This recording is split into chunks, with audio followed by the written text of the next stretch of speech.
Well, that was the wrong logo, but hello and welcome everybody to Midnight Edge, not Espanol. You're not in the wrong place. But if you are, bienvenidos a todo. So yeah, we don't adjust your sets, kid. We finally got them together. We got Chris, Gore, and Robert Meyer Burnett here, and we're with Andre, and we're going to talk some Dune. I'm so excited. Yes. Finally, there are more people that have seen the movie, because it's been a very, very long 6 weeks where I was the only one in our little sphere of the internet to have seen it. So finally, we can talk the movie. So yeah, very excited to talk some Dune with you gentlemen.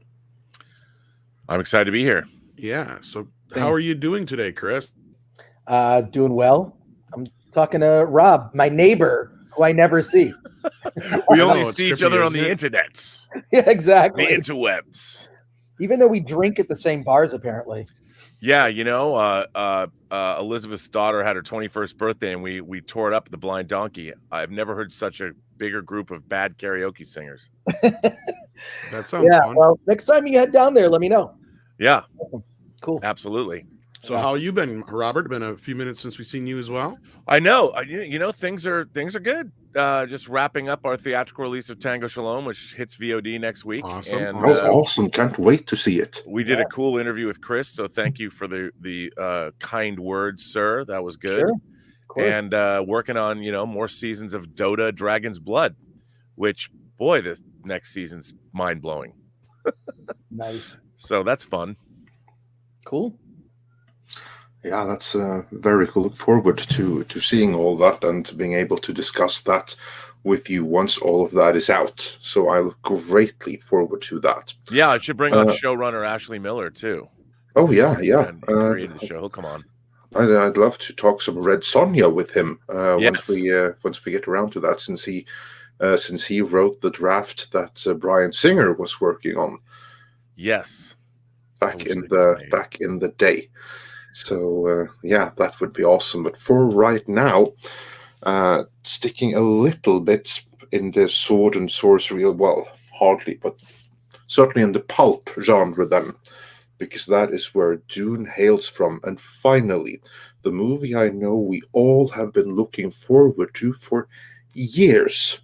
It's finally here. We finally saw Dune. Now, we all know what I think. I enjoy the movie.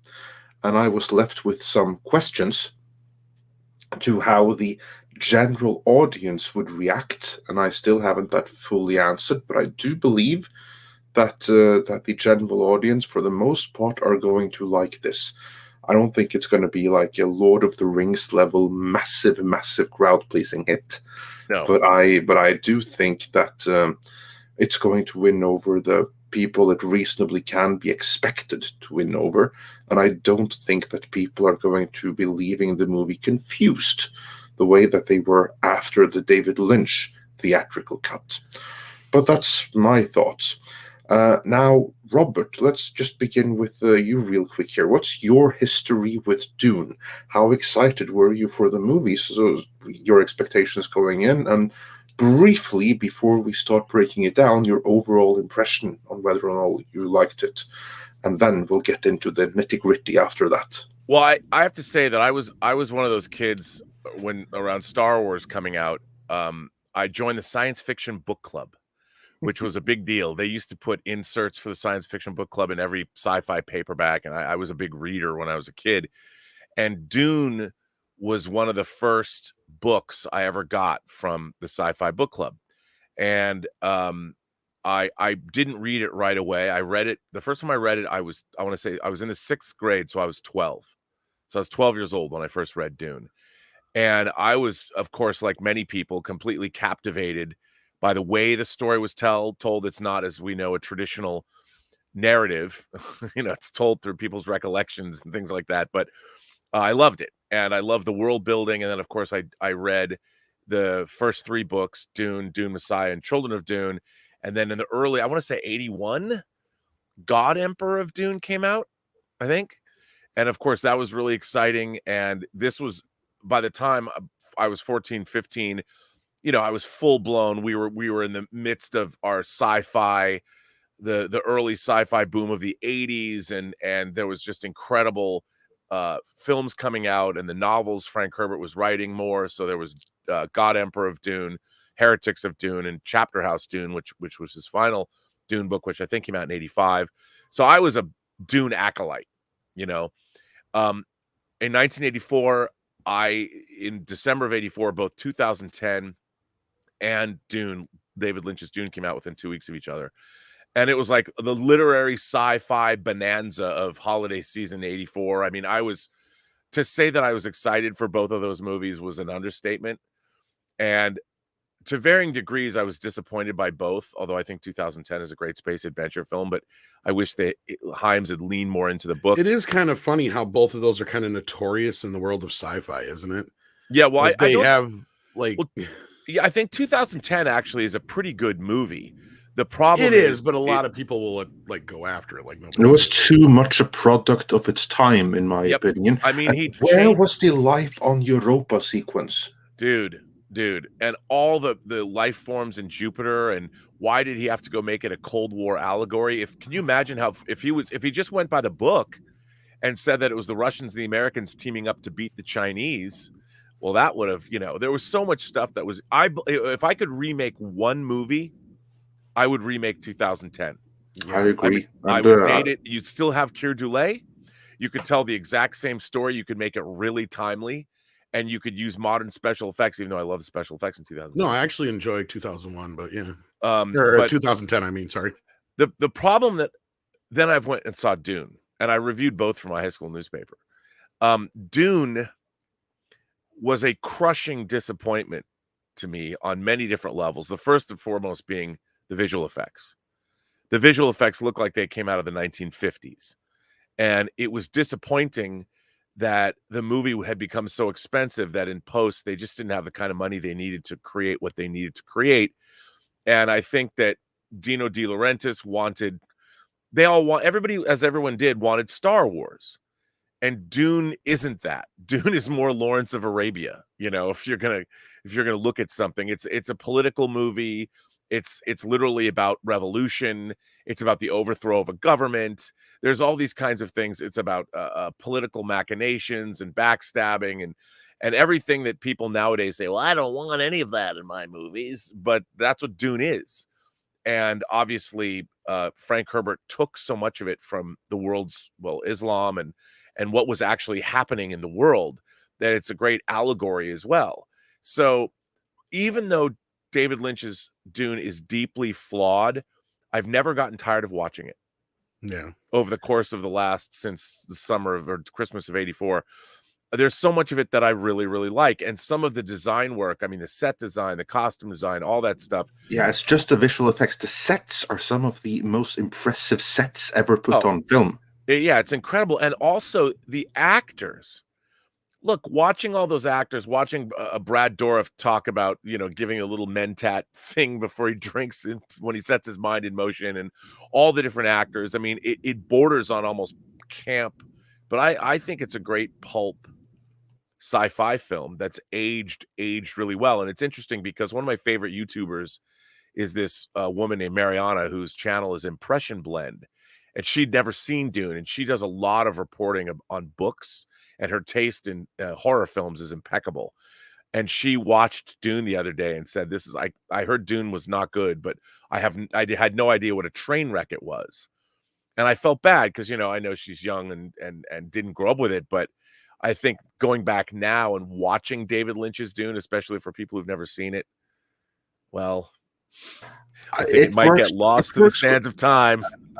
People were lost not just in the sands of time; they were lost seeing it in theaters back in 1984. Yeah, I always say Well- there's only one version of that movie that anyone should ever watch ever again, and that is the alternate edition Redux by Spice Diver. That is a masterpiece. I That, agree with you. I didn't know what that was until you told me about it. yeah, and and you it- saw it. on What do you that think Blu-ray about it? set that's coming up from Germany as well. Yeah. It's great. Is that version on the Blu-ray? It's supposed to be, yes. Yeah. Oh, well, Well, I it's just only got mine ordered. I 720p, pre-ordered but- mine. I'm supposed to get mine now before Christmas, so thank God for that. We're trying to get ours. We can't get it imported to either Norway or the US right now. We're trying, but Well, we have someone that's helping us. yeah, so I we do think have we have heard something that we may, yes, Yeah. but no, you know what's funny though, Robert, and when we on, I want to hear what Chris says here about the whole David Lynch thing. Is I think it has a bit more of a cult following than people realize. Because speaking of Blu-rays, when that new one came out here recently, they sold out like right away, and they were having a hard time getting it out there to people. I didn't even get my hands on it until almost a month after it came out. Right. Like, so I do feel like there is a fan base for it, because you got to remember it came up, like you just said, against 2010, but also at that time, they were both head to head with Beverly Hills Cop. So like everybody was going to see Beverly Hills Cop. And do you think maybe if Dune would have come out at a different time, it might have had a different chance to be a bigger film? Or, and then I'm curious what Chris thinks about that too. I don't think so, because it is such a strange, I would call it Baroque. It's a Baroque. It is. On one hand, you have sort of David Lynch's cast of characters playing, the way he portrayed the Harkonnens and the there's a lot of wacky David Lynch-isms in there, but also there's people like Sean Phillips, who's one of my favorite actresses ever, who played Livia in I, Claudius, who's Livia. That character in I, Claudius was the basis for Tony Soprano's mother, who they also, David Chase named her Livia as well, because that Sean Phillips is one of the great actresses of the 20th century, and I loved her in the role that Charlotte Rampling plays in the Reverend Mother. I don't think it ever would have caught on. I think it just, people would have been watching this going, what is this? Mhm. What about you, Chris? And then what's your experience with Dune in the past? Sorry, I was muted. I'm No. actually uploading a Dune review I did with my colleague Alan Ng, who's the editor-in-chief of Film Threat. We recorded like a 40-minute review and took a deep dive into stuff that I'll probably just repeat here. But if you go to the Film Threat channel in the next hour, you'll hear the review. But yeah, well, I have a lot of thoughts. One, Dune was this novel that just blew my mind when I was a kid. I read it over a summer when I was 14 years old, so I'm pretty much, the age of Paul Atreides in the book. Then read it kind of every summer in high school. It was sort of became a ritual, and just loved that book. Then also fell in love with David Lynch, having discovered, Eraserhead at midnight screenings, and whatnot. And then just like, he became my favorite filmmaker, David Lynch. So when I knew that he was making Dune, and I'm sure, Rob, you bought the same issue of Cinefantastique magazine that I did. Oh, yes, sir. And I still have that issue, by the way, where they did, first of all, they did like a great breakdown of Eraserhead and how that movie was made. And that's the first time I ever saw that. And then it was, of course, all about Dune. So, and it just blew, I was just so pumped for it. And it's one of those things where it's like Star Wars was a surprise. No one expected Star Wars. The movie, and like you, Rob, I look forward to Star Trek: The Motion Picture, right? Like that movie we knew it was coming. And I so we had very similar, growing up with like just consuming everything sci-fi, and there wasn't a lot of it back when we grew up. So That's right. Dune coming out, I was just so pumped. And my mother, actually at the time, she worked in the book industry. She was a bookseller. She worked for a company that sold books like Harlequin Romances. Price, Stern and Sloan was the company. And so she got like so I got invited to an early screening of Dune, sponsored by this organization that supported just, the publishing industry. So I got to see it early, and I remember they handed out like this glossary. It was like this 4-page newsletter, which was very odd. And I was so pumped to see Dune, and it was such a colossal disappointment to me. I mean, it's like a Cliff Notes version of the movie. The thing little things that bothered me at the time were all the different accents. I know it was an international cast, but I thought, well, if Duke Leto and Paul grew up on the same planet, wouldn't they both have the same accent? Then you've got like some sort of British accent, and this, at least, in Star Wars, the bad guys had British accents, right? We kind of knew that. But with Dune, it was just like, this is all over the place. And then they would pronounce even the terms differently, like Muad'Dib would be pronounced different. So I had all these pet peeves, in addition to the fact that the special effects were Flash Gordon level, let's be honest, Yep. where you can see the little, the green screen. It looked bad in the theater.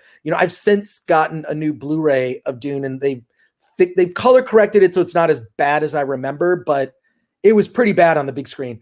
So I was just incredibly disappointed, and they kind of rushed through the last half of the book, right? Like, so actually the 1984 Dune inspired me creating Film Threat. I was so upset that my favorite director ruined my favorite novel in a genre that was my favorite genre, that I said, fuck this. And I started Film Threat when I was in college at the time. I was going to Wayne State University, and the first issue of Film Threat, which was a fanzine, by the way.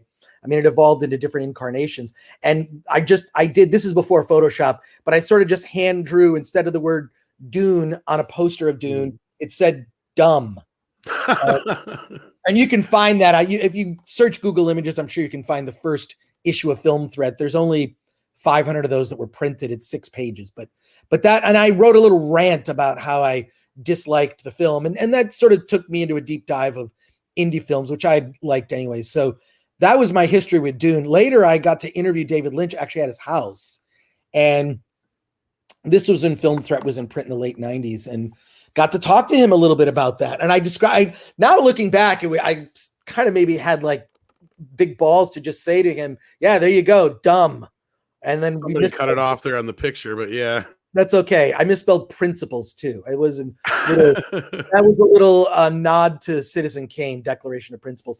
So then I got to go to David Lynch's house, and I just said, I described it as like a beautiful failure. Like, the movie is beautiful, right? There's the spicing guild navigator at the beginning that has the vagina mouth.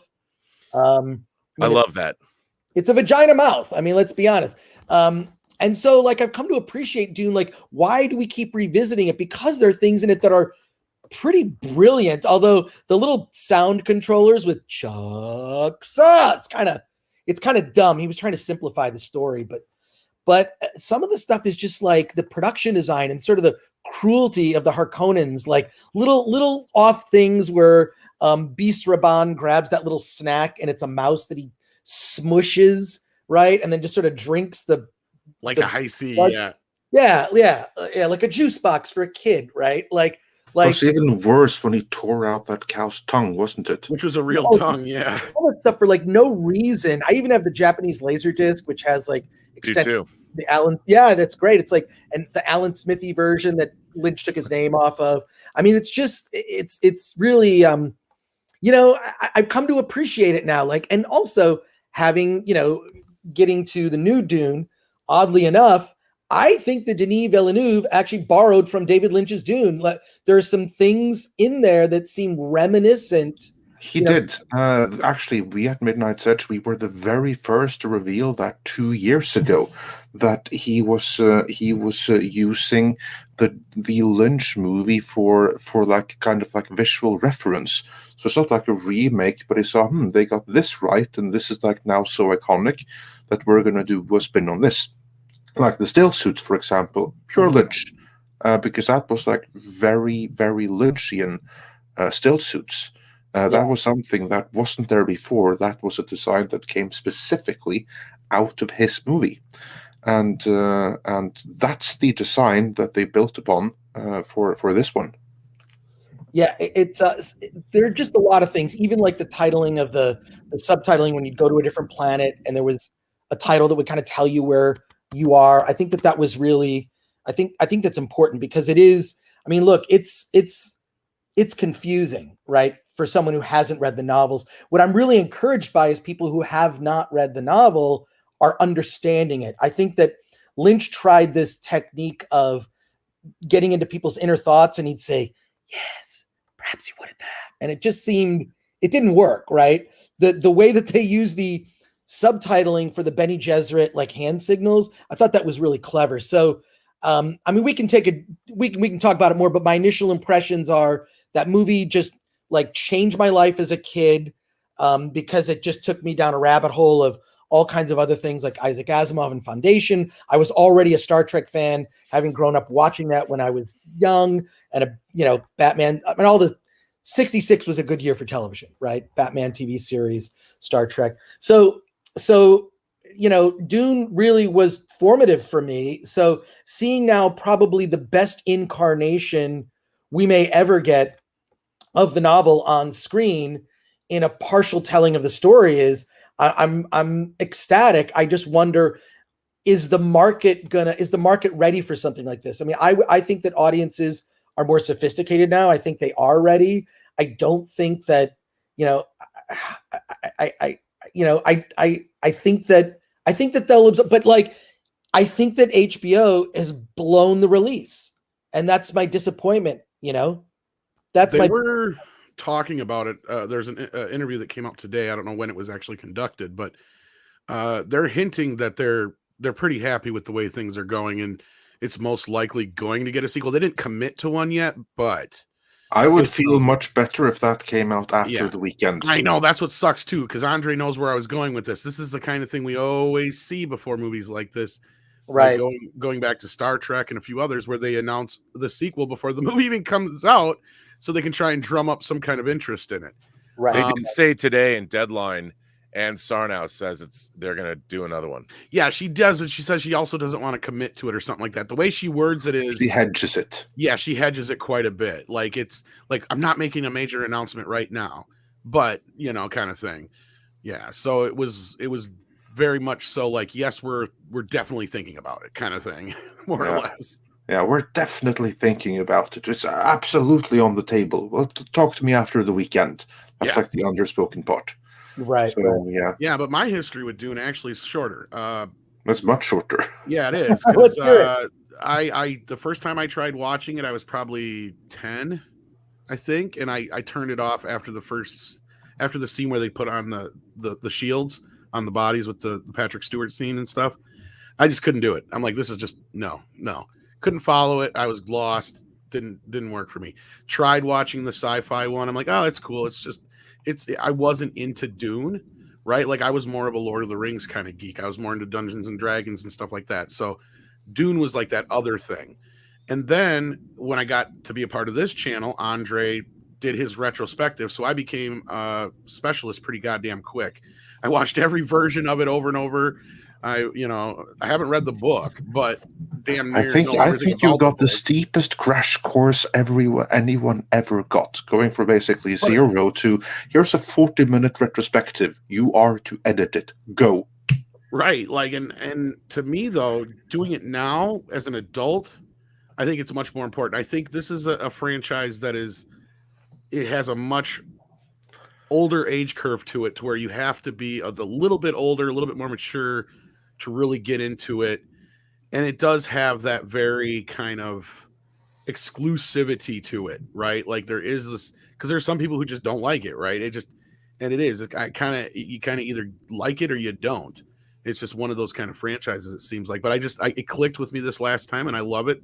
In fact, I have a great appreciation for Lynch's cut, even though I prefer either the television or the Spice Diver cut. But again, like, I can watch it and enjoy it, and the new Blu-ray looks amazing. It's the best it's ever looked. And it's, I think it's kind of cool that it's finally gotten a little appreciation, but I think we're ready for a new one. Yeah, I think so too. And before we get into the new one, I just want to say welcome George Balbo as a member to the channel. So welcome, George. We love George. Yes. Yeah. I've gotten to know George quite a bit here in the last few weeks, and hopefully we'll have him on here soon. I'm working on that. So. I feel like I should scream like Patton. I read your book, Rommel. I read your book, George. Yes, George does have a book. He does. Yes. Yeah. Speaking of books, though, like let's get into the movie. Should we do initial or Andre? Yeah, We let's. just skipped over you, but you did your retrospective. So I've already done some pretty extensive Dune coverage here with my full story and everything. So just check out the Dune playlist and you'll find everything there. So let's not waste any more time on me. I want to hear from. Yeah, I just want to say real quick though. Speaking of film threat, thank you so much, Chris. I got an awesome box in the mail today. We have a lot of stuff from you guys. We're gonna go over it, but eventually. But Chris sent me a bunch of movies and a nice glass with film thread on and some stickers and stuff. It was really awesome. Thank you for that, Chris. Cool, of course. Yeah, a little gift pack.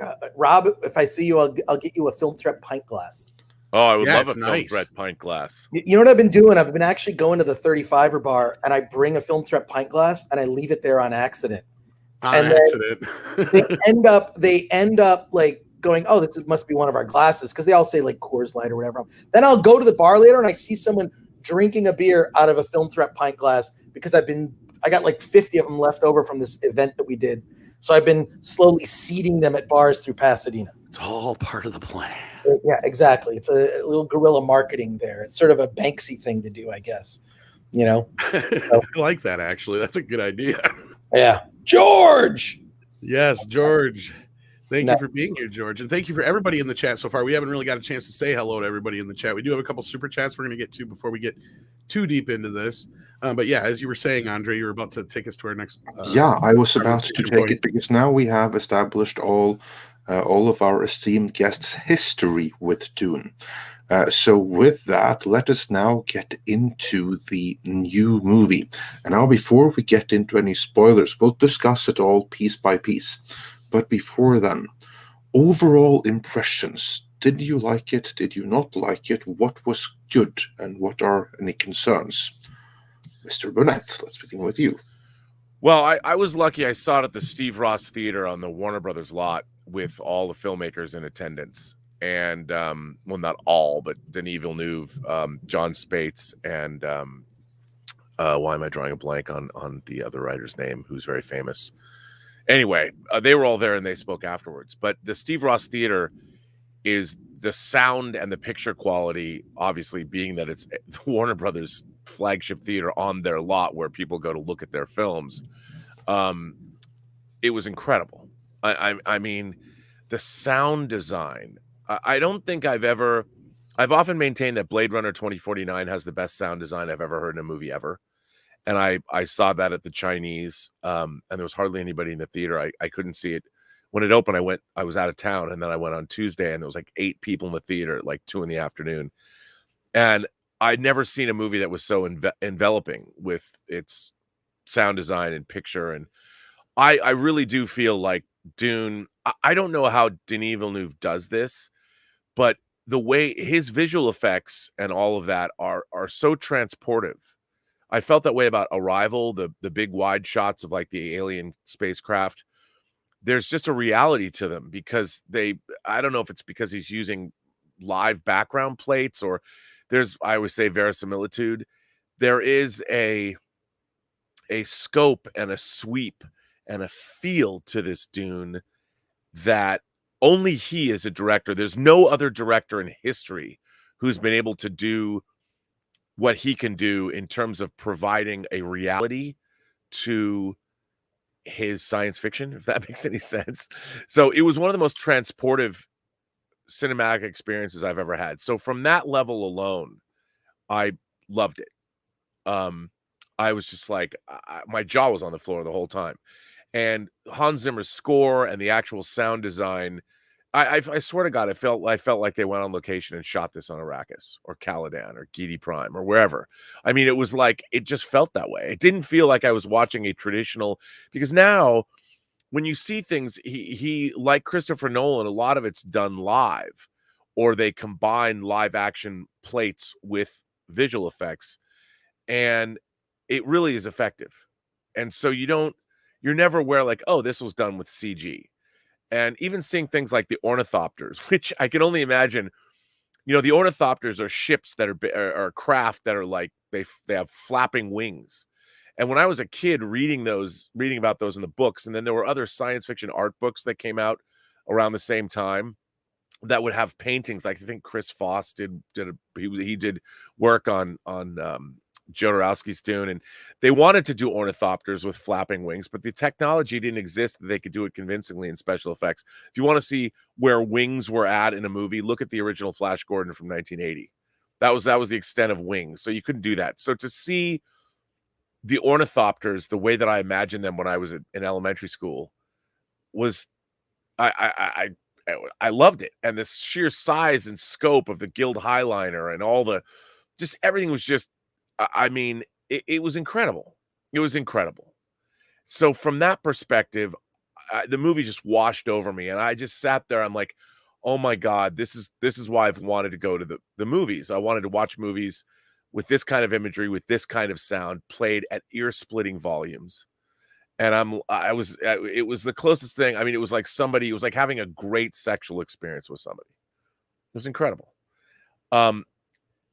However, saying all of that, and I loved all the actors. I felt that the movie was a little too dreamy, if that makes any sense.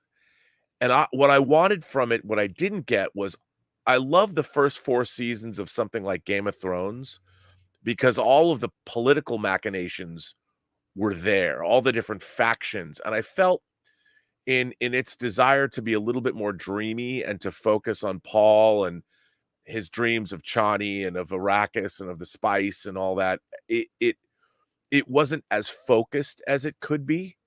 And I felt like it was almost hypnotizing me at some point. Does this movie have a plot? And if it does it matter? I felt like in a way I was high on spice, and I need to see it again to see if I feel the same way. And I'm seeing it on Sunday, and I'll get back to you. But for the most part, I certainly enjoyed watching it. I absolutely see what you mean about it having a dreamlike quality, perhaps too much so. Yes. But we'll get into that. First, NC Greg, welcome as a YouTube member.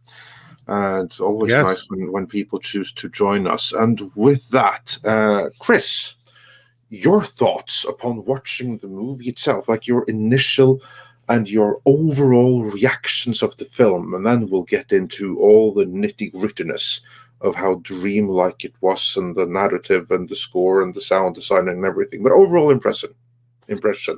Yeah, I would echo a lot of what Rob said. It definitely felt otherworldly, and in addition to being otherworldly, felt like a vision of something we haven't quite seen before. I feel that there's, especially when it comes to Star Wars and Star Trek, there's a sameness to that stuff, right? Like after a while, it's like, okay, I mean, it's the Millennium Falcon being chased by TIE fighters. I wonder if they'll get the Millennium Falcon. To me, it's boring, right? Like, yeah, they're not going to get it. They did that 3 times in the sequel. That's another conversation. But what I'm saying is, this felt, and this especially is augmented by the sound design, it felt physically real in a way. It felt like a leap forward in special effects, because I feel there's almost become like a comfortable settling in with, and almost laziness, the way that that's an X-Wing, it's in outer space. There's not a sense of wonder that I think J.J. Abrams was trying to do. I feel like Denis Villeneuve did that with me in this movie. Even the opening scene where there's the arrival of the Emperor's emissary to, this formal, they're going through this formal ceremony. So he's going to take over, the mining the spice on the planet Arrakis. I mean, not much happens in that scene, and it's jaw-dropping, right? Like who are these? And I've only seen it once. So I'm dying. I'm seeing it again tonight at the TCL Chinese at 7 p.m. So cannot wait to see it in IMAX, because I saw it in that theater, the Stephen J. Ross Theater, Rob, and I'm not sure if it's IMAX. I think it's just... it's not. Yeah, but it was still amazing. Yeah, still amazing, but I feel like I still need to see it. The sound in that was just like the beginning of the movie just kind of smacks you in the face, right? Yeah, it's unbelievable. Kind of crazy. So the sound design made me feel like this stuff was real in a way I haven't felt in a long time for a genre film, right? I feel like there's a lot of corners being cut and sameness and almost you feel somewhat distant because like, well, that's a digital effect. And these did not look like digital effects. The Ornithopters in particular, and Rob, you could, verisimilitude certainly applies to the Ornithopters, right? It just, they felt real. They felt real. They felt real. You felt like, and just like, and there's some action sequences with those Ornithopters later that just like are like, you feel like you're in that cockpit and holy shit, right? Like, Yep.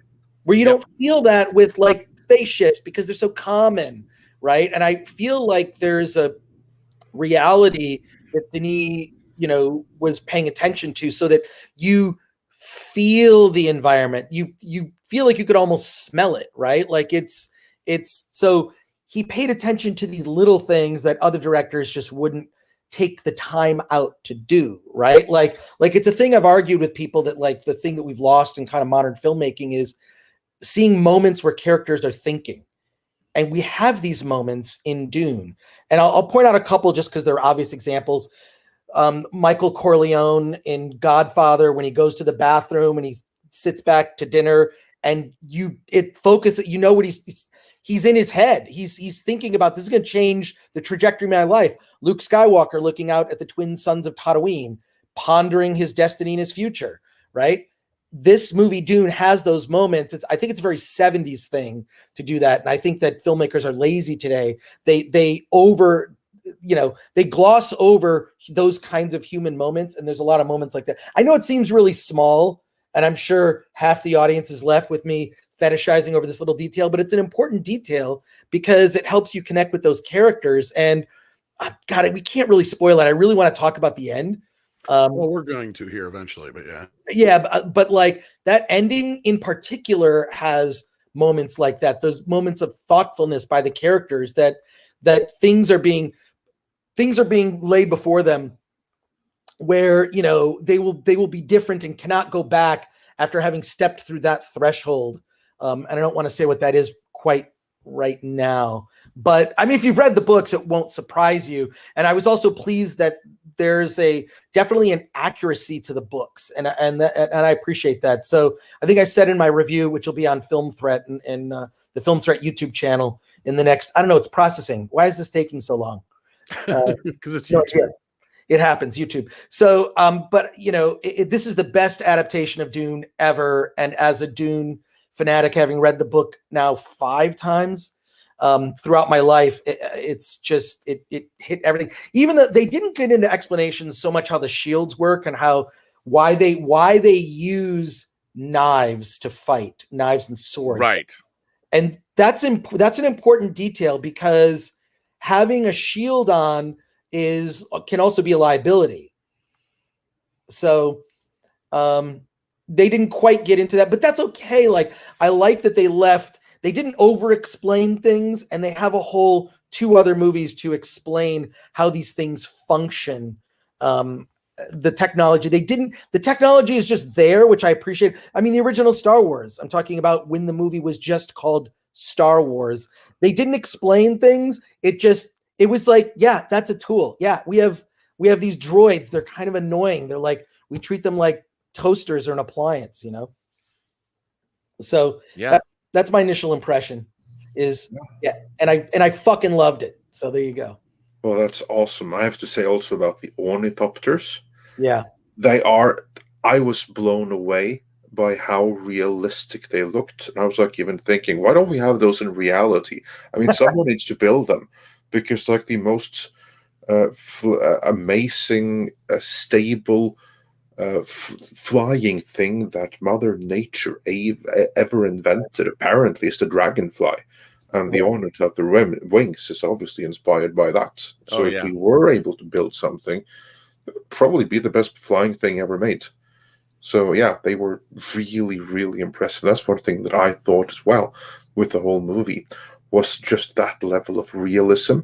And something else that really impressed me was the city of Arrakeen, the Arrakeen city space, because that really looked like a city that is shielded from the intense desert heat and sandstorms, the way like it bunkered down, how it was like complete lockdown every single day as the sun rose.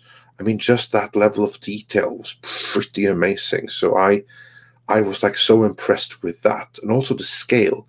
Everything seemed so huge, and it looked more realistic because of it. I had like the feeling that this is real. If you were watching a different world, this is what it would look like. And Caladan, of course, would look a lot like my own country because that's where it was filmed. I would be remiss not to mention that, but still, just that level of detail was.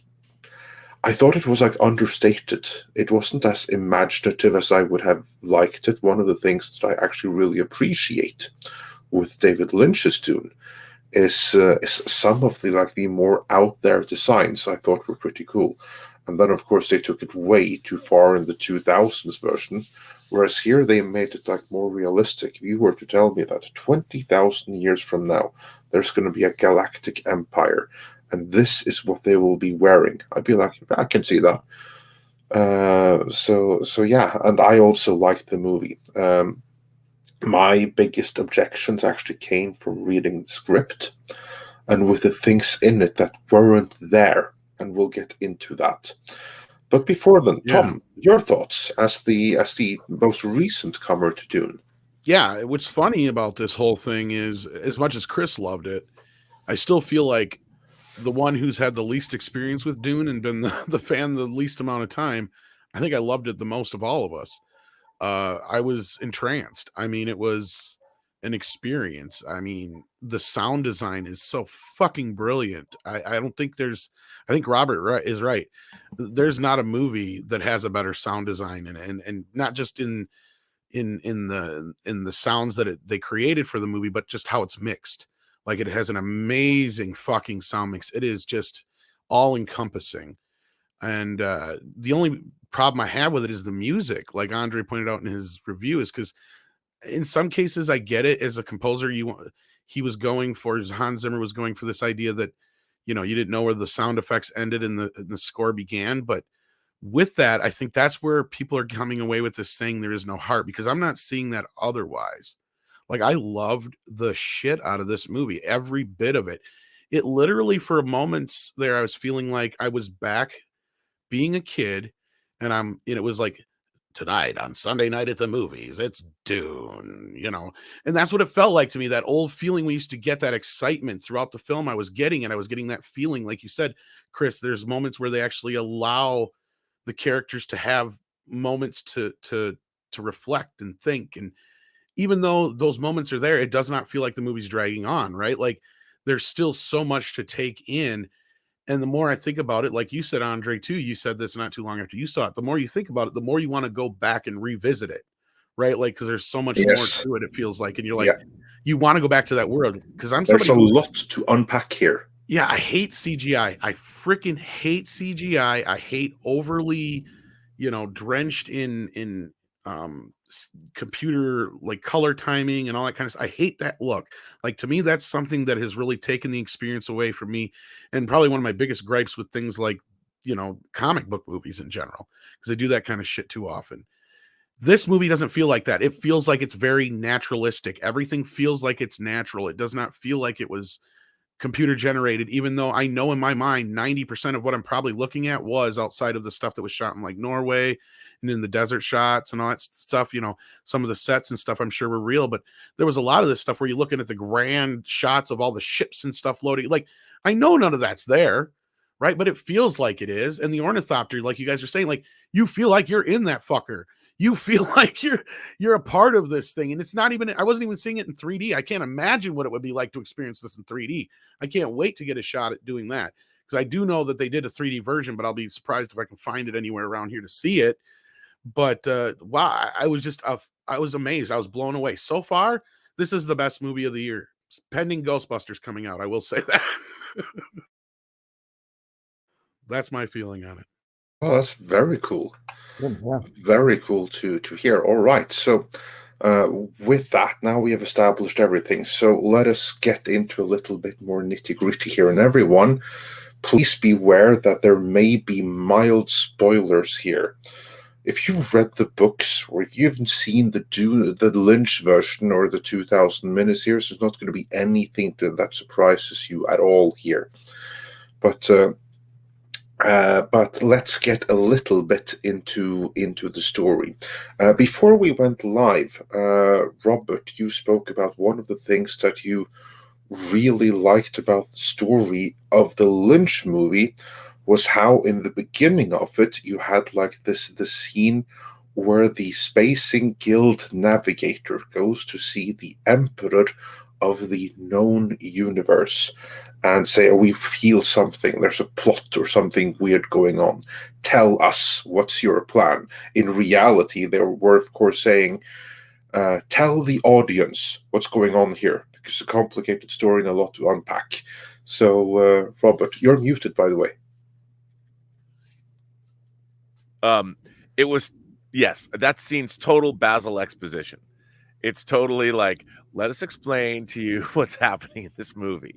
But over the years, it's one of my favorite scenes in the Lynch version, just because of the things I love. The Spacing Guild, the third stage guild navigator looks like a talking vagina mouth croissant, and I understand that, but I love all of the world building that they don't like. I love the way they have to bring the guild, the third stage guild navigator in this giant, basically an aquarium that has the spice atmosphere that it needs to breathe to stay alive.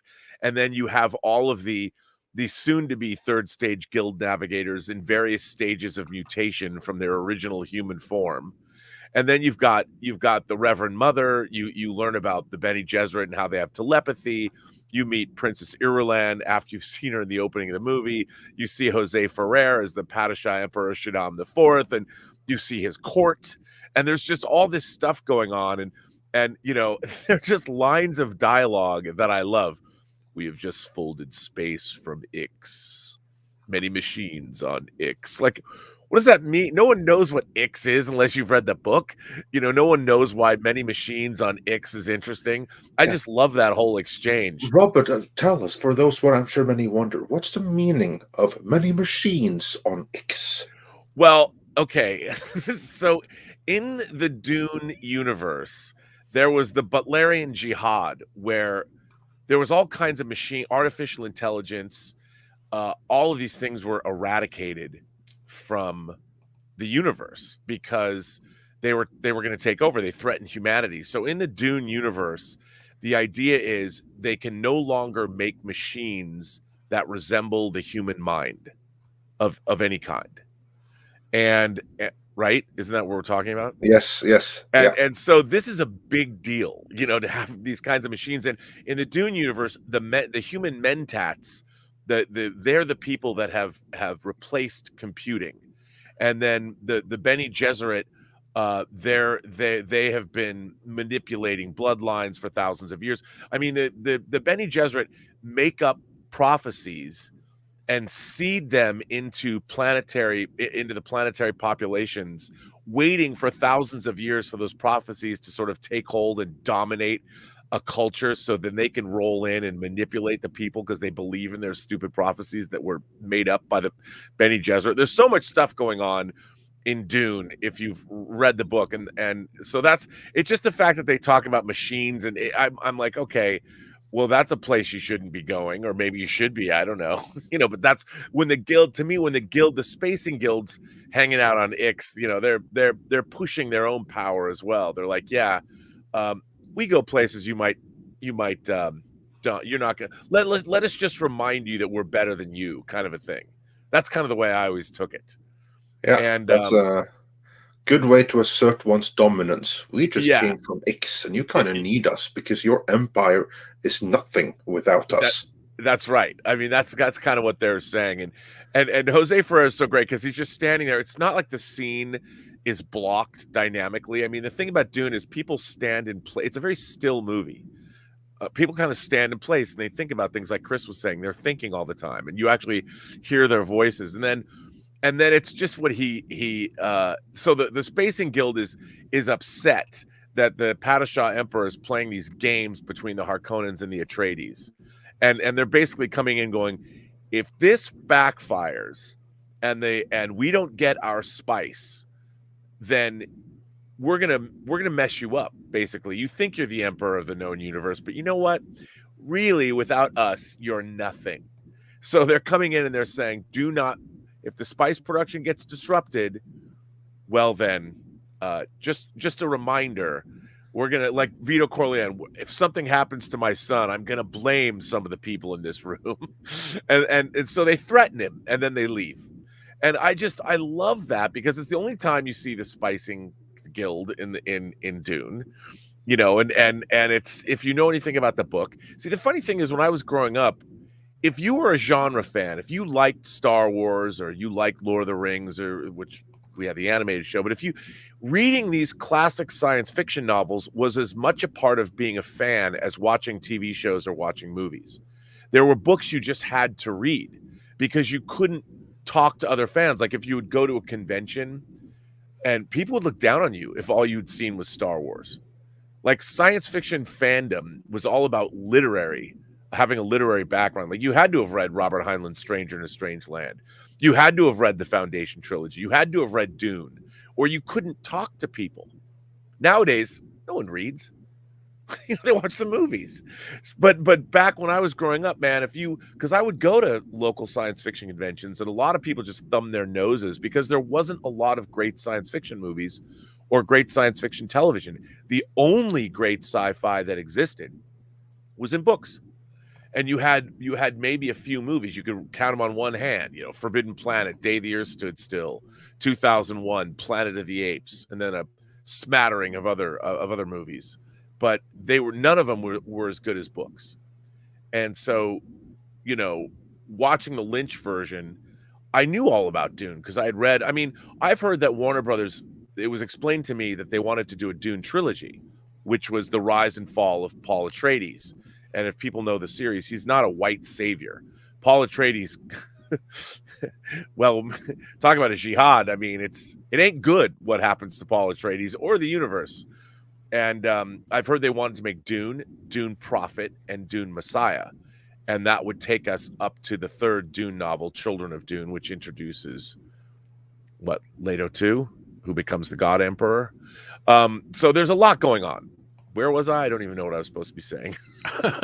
I feel like I'm babbling about Dune. Rob, I missed the days when you weren't cool unless you had read Dune or Foundation, or at least some. That was like part of and I miss those old days of San Diego Comic-Con where we just drink in the hotel lobby, and then there'd be this sort of round table of people talking. It doesn't surprise me that you're, such a podcaster of note. On YouTube, because that was just what we would do. And even without communicating with each other, we'd all buy tickets to the Thursday screening at the Dome. Right. And you'd see the same group of people, and then there'd be the post-film conversation. And I feel like that's kind of lost. I feel like maybe the popularization, some people have said this, where Marvel movies kind of ruined that now. You don't need to read the comics now. Are you a Marvel movie fan, or did you used to read the comics growing up? Are you really a fan of the comics? Well, I agree with you, because especially with Eternals, by the time you get to the end of the credits of Eternals, there's so many ramifications about what could happen with the Avengers, for instance, if you know the comics, because they've taken, while they've created their own spin on Marvel mythology, they're still taking from the comics to create all this stuff. And there's a lot of really interesting things that go, and all you have to do is go to the Marvel wiki and you can look at it and be like, oh wow, so this character might wind up doing this, or this character, one of the Eternals was an Avenger. Actually more than one of the Eternals was an Avenger, but nobody knows that. And so the thing is, are they gonna delve into that or not? But anybody could if they wanted to. But yeah, Chris, I think you're right. There's a lot of people that come after me a lot on Twitter if I say that I don't like something, but they come after me personally, and I can say, look, I don't like it because of this, and this. Or if I do like something like the Eternals, And when I made the comment about Prometheus, I'm like, Prometheus and the Eternals are both drawing from some of the same ideas. The idea of ancient aliens that might have come to Earth and interfered or influenced human behavior. Well, people forget that the original Eternals comic was inspired by movies like Chariots of the Gods. And Right. Remember Eric von that Donigan's book, which became the movie. And then there was even the Sun Classic Pictures, The Outer Space Connection. That was kind of the same thing before they did Mysterious But Monsters. taking it back to Dune, because I look forward to discussing the Eternals with both of Yeah. you once more people have seen it. But to take it back to where it began, my point was, this is where the question started, is that here there's a narrative change.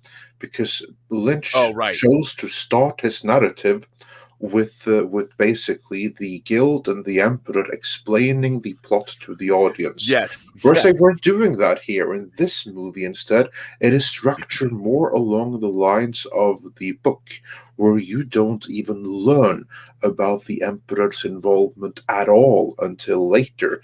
It's treated more as a mystery. Why are we getting this thing? When is a gift not a gift?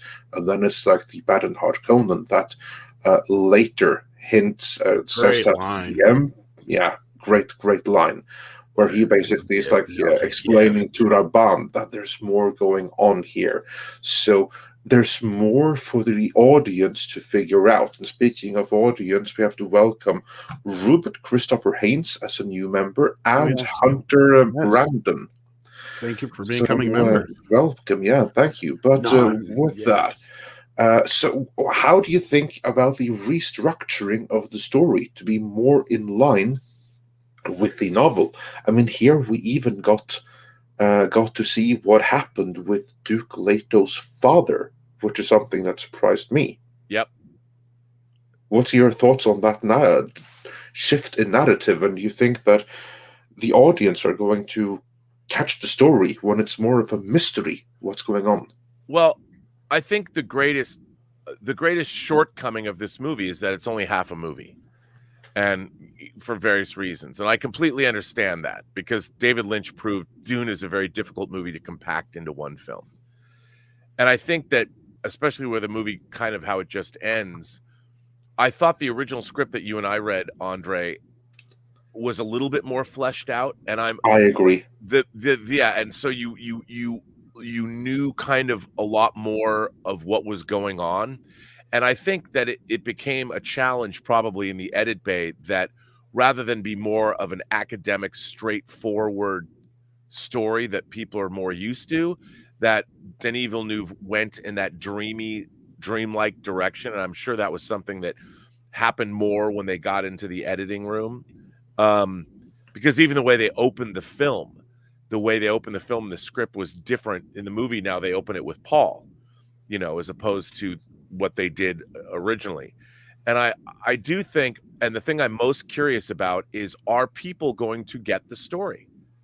Because with that whole dreamlike feel going on, are they really going to understand the differences between the Harkonnens and the Atreides and what's happening there? I mean, I'm curious. I think coming from more of a novice point of view, I think so, Robert, because you have like the intrigue and the mystery set up, and that's what's going to suck people in, right? And I think we have a savvy enough audience now with things like Game of Thrones that they're really going to get invested in this stuff. And I think they establish the differences between, the Harkonnens and Paul's people and the Fremen and all that kind of stuff, to where I think that, I don't think it was too hard to follow in that respect. And I said this to Andre earlier on too, when he was talking about the stuff that was in the script. I'm like, maybe they just didn't feel like they needed it. Maybe it was just over explanation. That's and after seeing the film, I think that's the case, because you get quite a bit here. And at the same time, you feel like because I was watching and I'm like, I see what they're doing.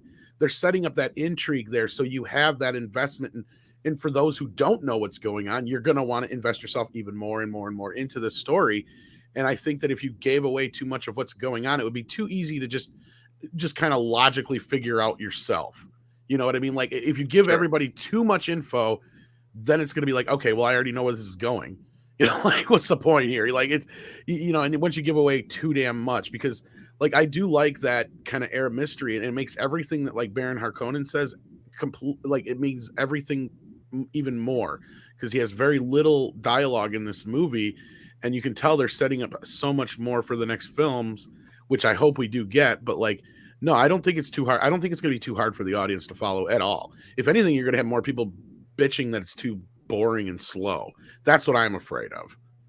Because you're right, it is shot like a 70s film. I think Chris said that earlier. Yeah, my fear is that once certain things are revealed, people are just going to say, Dune stole from Star Wars, when we all know it's the other way around. Yeah. I mean, think about it, right? Like twins and certain relationships of characters being revealed. Rob, I know you know what I'm talking about. Like, Oh, yeah. There's so much. I mean, I'm told that Frank Herbert, when Star Wars originally came out, was a little pissed off.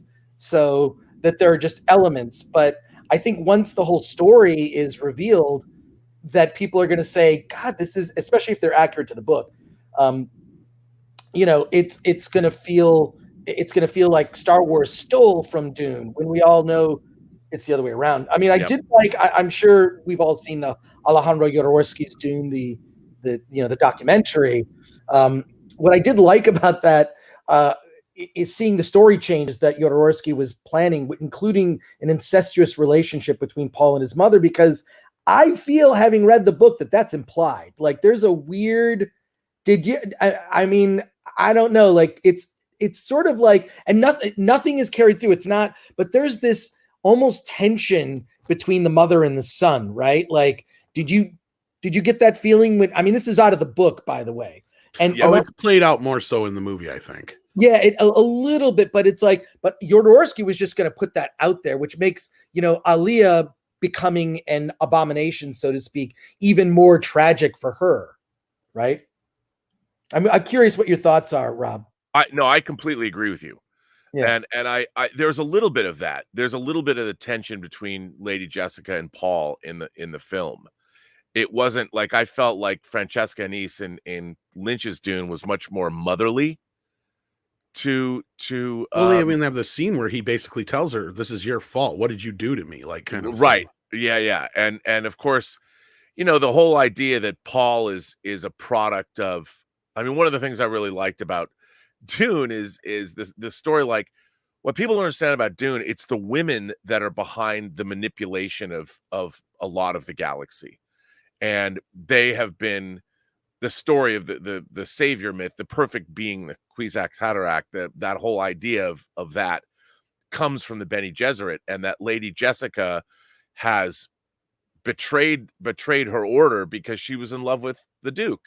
She wanted to give him a son like he wanted.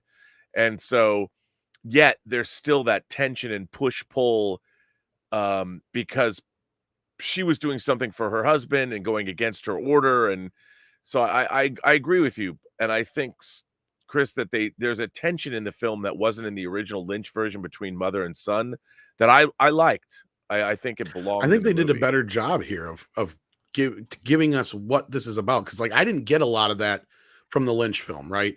Like, Right. I didn't get a lot of what we got here as far as like, cause I mean, I knew this part of the story, but I thought they did a very good job of setting that whole idea up, because they even tell you in the movie that, the Bene Gesserit have been planting the stories throughout the galaxy of, the savior that's supposed to come, right? Like, so, and she's like, they even have that tense moment where she basically tells Lady Jessica, "You better hope you're fucking right," Right. basically in so many Right. goddamn words, so like, yeah, I feel like that's even more present than you guys are even kind of putting out there. But again, I've never read the actual book proper, so I can't compare the two. Andre probably could, but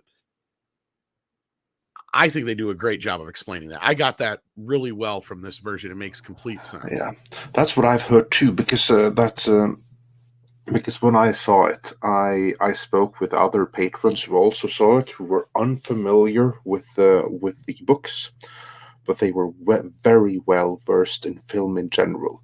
So these were movie geeks that weren't familiar with Dune, and they said that they had absolutely no problem at all getting what was going on with the story. So I do think that most people will probably get the story.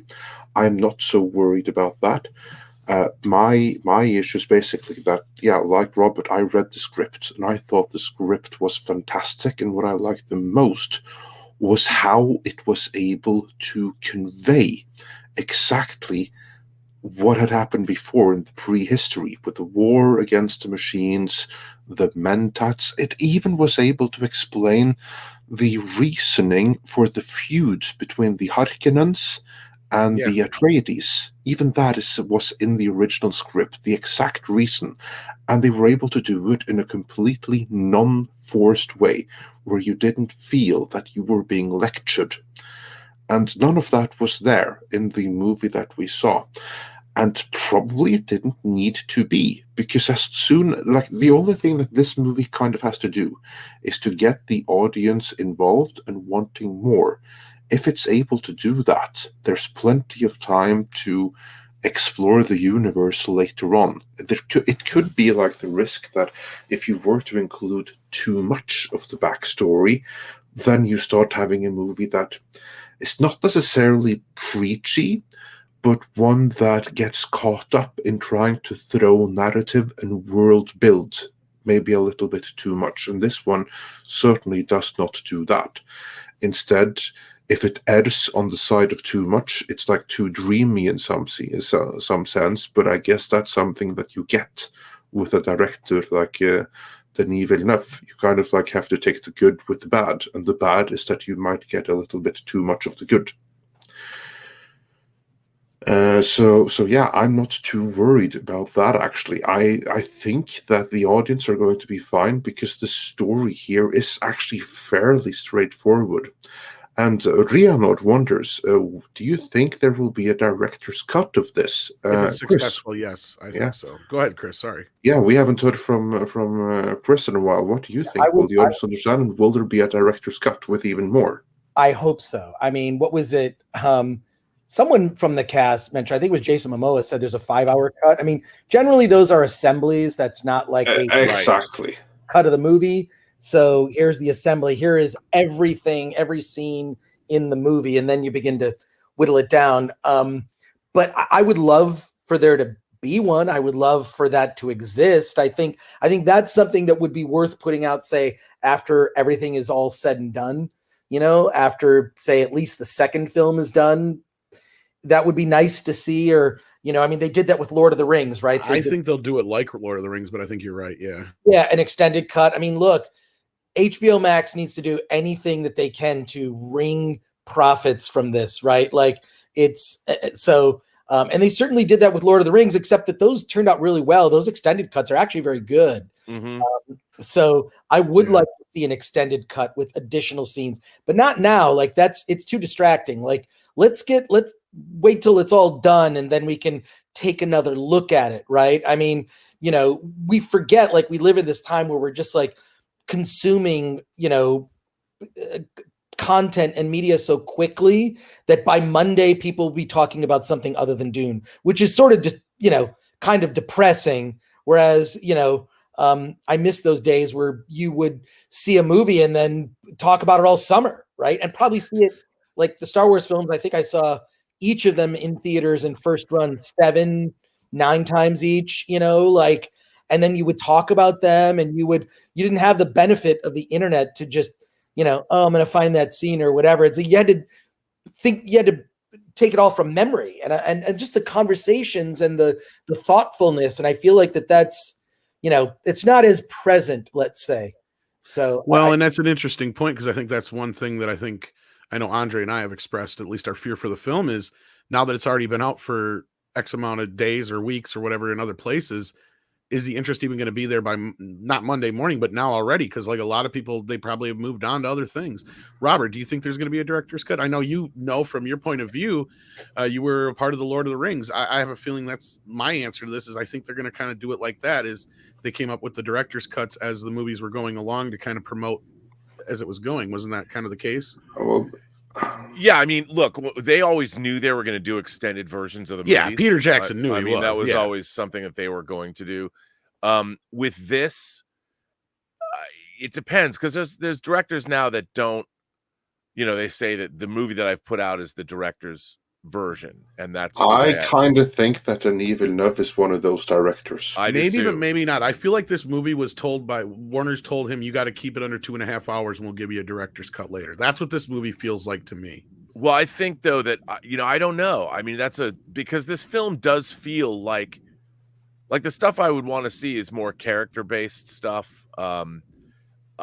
Again, I don't know if I think he might feel that he's made the movie that he wants to make and that it exists. I think he's much more focused on making Dune 2, that he wants to finish this saga.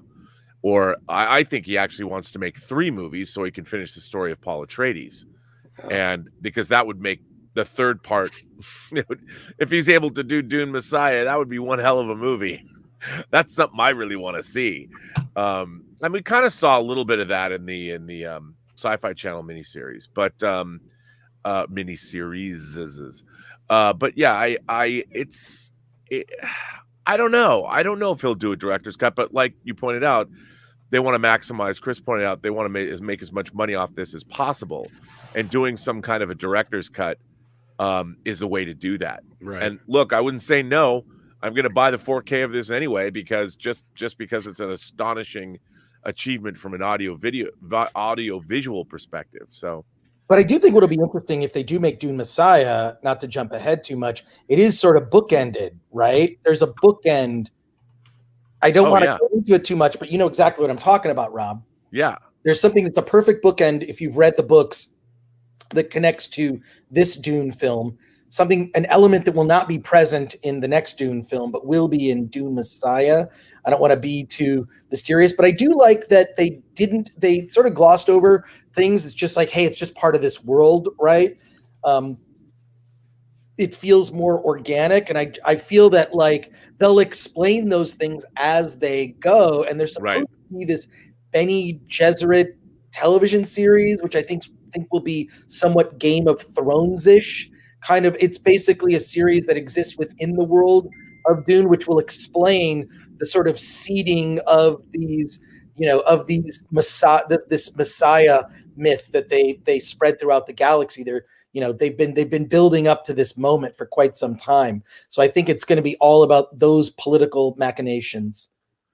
Yeah, absolutely. And I think that would be pretty interesting. And then all hell breaks loose, literally across the galaxy in Dune Messiah, and it becomes a different kind of a story. Look, I would love to see them do all 6 of Frank Herbert's books, because they really are out there. I mean, they really get to the point where you're dealing with some really heady, strange concepts. It's weird. I never got past God Emperor. For some reason, started to read Heretics, and it just didn't grab me as much. But God Emperor is probably my favorite because it's so bizarre. The idea of being able to sort of, go back into the DNA of humanity and live other lives. It's strange and awesome. And the idea that this God Emperor has been around 3,000 years. These are spoilers for the 4th book of Dune, by the way. Yeah. I mean, these are 2 guys nerding out because they've read similar sci-fi novels. No, but and look, I think what I really like is we are now pushing. I feel like we haven't really, as a society, as a culture, our media, our films have not really pushed into the more heady concepts that literary sci-fi has been dealing with for generations, decades.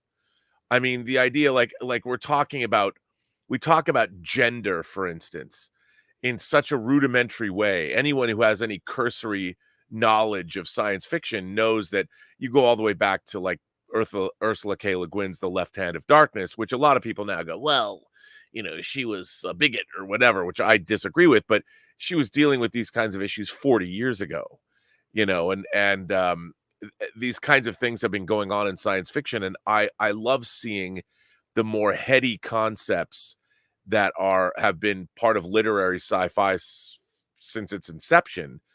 And I like seeing we're now in a world where it blows my mind that we're seeing a Foundation television series streaming on Apple Plus, and we have a gigantic motion picture of Dune in theaters. now, because that means that the door has been thrown open, as long as these things become or stay successful, to start delving into a lot of the stranger and more, like, I would love to see Dan Simmons' Hyperion cantos turned into movies.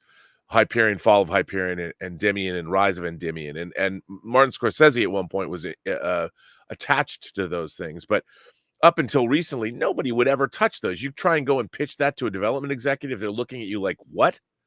But now I feel that people are becoming more aware of these things. And look, the fact, I know this has nothing to do with Dune, but the fact that Todd Grimson's mid-90s horror novel, Brand New Cherry Flavor, was adapted into a Netflix show blows my mind. Nobody knows that book. And I bought that book. I have a hardcover first edition.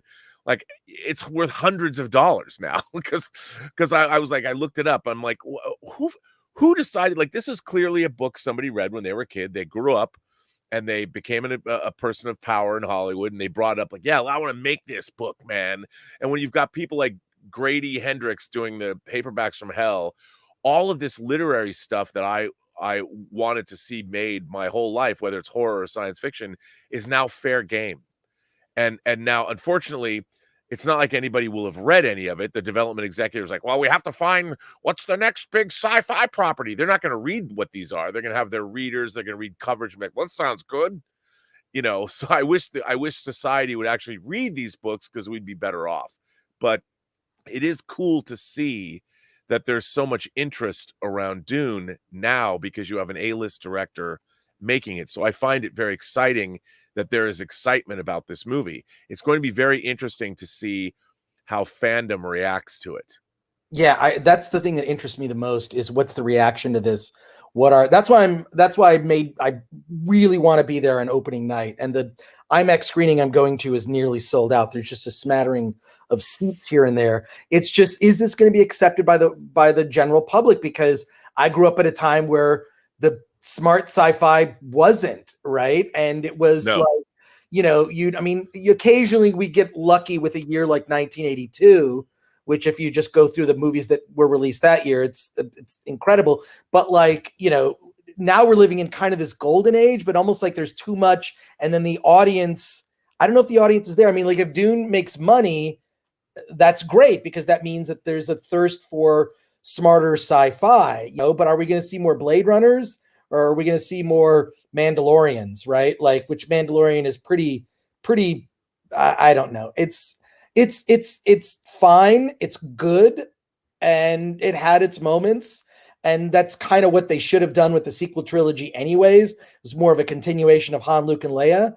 I think, having seen those 3 films, you know, now I think we all know, failure in the end. But, like, is Foundation actually, I haven't watched it yet. I know it's on Apple TV Plus, which isn't super expensive, but there's not enough on it to justify me. I'm going to pay $5. I'll wait until all those series. There's a new one that just came out called Invasion, which actually looks pretty good. The trailer did that start already? The first episode, I believe, is out, but I'm just going to wait till it's over. Then I'm going to. I'm dying to see it. I'm going to subscribe, because they just release it like once a week. So I'll wait till it's over. I'll subscribe for a month. I'll catch up on Foundation and Invasion. But this all comes down to money. I'd like to see, first of all, a remake of The Lathe of Heaven, because the Bruce Davison PBS. It's one of my favorite science fiction movies ever made. Mine too. And you can find it on YouTube, The Lathe of Heaven, Ursula K. Le Guin's. I mean, just, it's so. I have the DVD, but the problem with that is they've lost the negative for that movie. Yeah. Not only that, they had to change the music because there's a Beatles song in it. It's sound alike now. I used to have a VHS tape because I recorded it off PBS when I was a kid, and I had most of my VHS collection, you know, transferred to DVD. About 800, by the way. But, like, or also, like, we've talked about this, Rob. A live action version of Rene Laloux's Fantastic Planet. I love that movie. That is my favorite animated movie of all time, and I'd love to discuss The three animated movies of René Laloux, because they're all amazing, although of course Fantastic Planet is the best of the three. But you were talking about score. Let's use that to circle right back into Dune and talk about this movie's score and sound design. Now, What the sound score? design is a world of its own, but yeah, exactly that. Score, because the Hans Zimmer, he told, I don't remember the publication, but he told some publication that nice, very nice. It's a bootleg. Yeah. Bootleg action figure. So, I love that movie so much. It is so freaking good. I wanted one of those when they came out. John Schnepp got one too, and I wasn't there. You got that in Pasadena at the model at the show, right? Yes, I did at DesignerCon, which is you should go to Anaheim for DesignerCon. It's at the Anaheim Convention Center in November, Rob. I'll be there. I'll see you there. So, sorry, Andre, I interrupted you. I really, but just want to pour out love for that. I absolutely love the animated movies of René Laloux, both the Masters of Time, Gone to Hard, and especially Fantastic. I would love to do a video discussing the three of those with you, gentlemen, and also some others that are pointed out here in the chat, like Wizards by Ralph Bakshi. My God, amazing. It's a total digression, but you brought this up, I have to say it. So when I saw Logan's Run opening night, it was a double feature with Fantastic Planet, which I hadn't seen. I was 9 years old. My mom took me because I wouldn't shut up. I would beg her. I'm like, we're going to Logan's Run, right? We're going to Logan's Run, right? I like OCD, weird. My mom had to take me, otherwise I wouldn't shut up. So it was only for a few things. So about 10 minutes into Fantastic Planet, we'd watch Logan's Run, which my mom actually loved because it had cats in it. 10 minutes in, my mother grabs me by the arm and wrenches me out of my chair. And she says, I am not going to sit here and watch a movie where human beings are being treated like ants. And she literally dragged me. So I didn't see it for a number of years. And then our local landmark theater in Seattle was playing Fantastic Planet on a double bill with Wizards. And I finally got to see both. Wow. Nice. So there you go. That was about in 79, I think. Very nice. But the soundtrack to this film. Yes, soundtrack.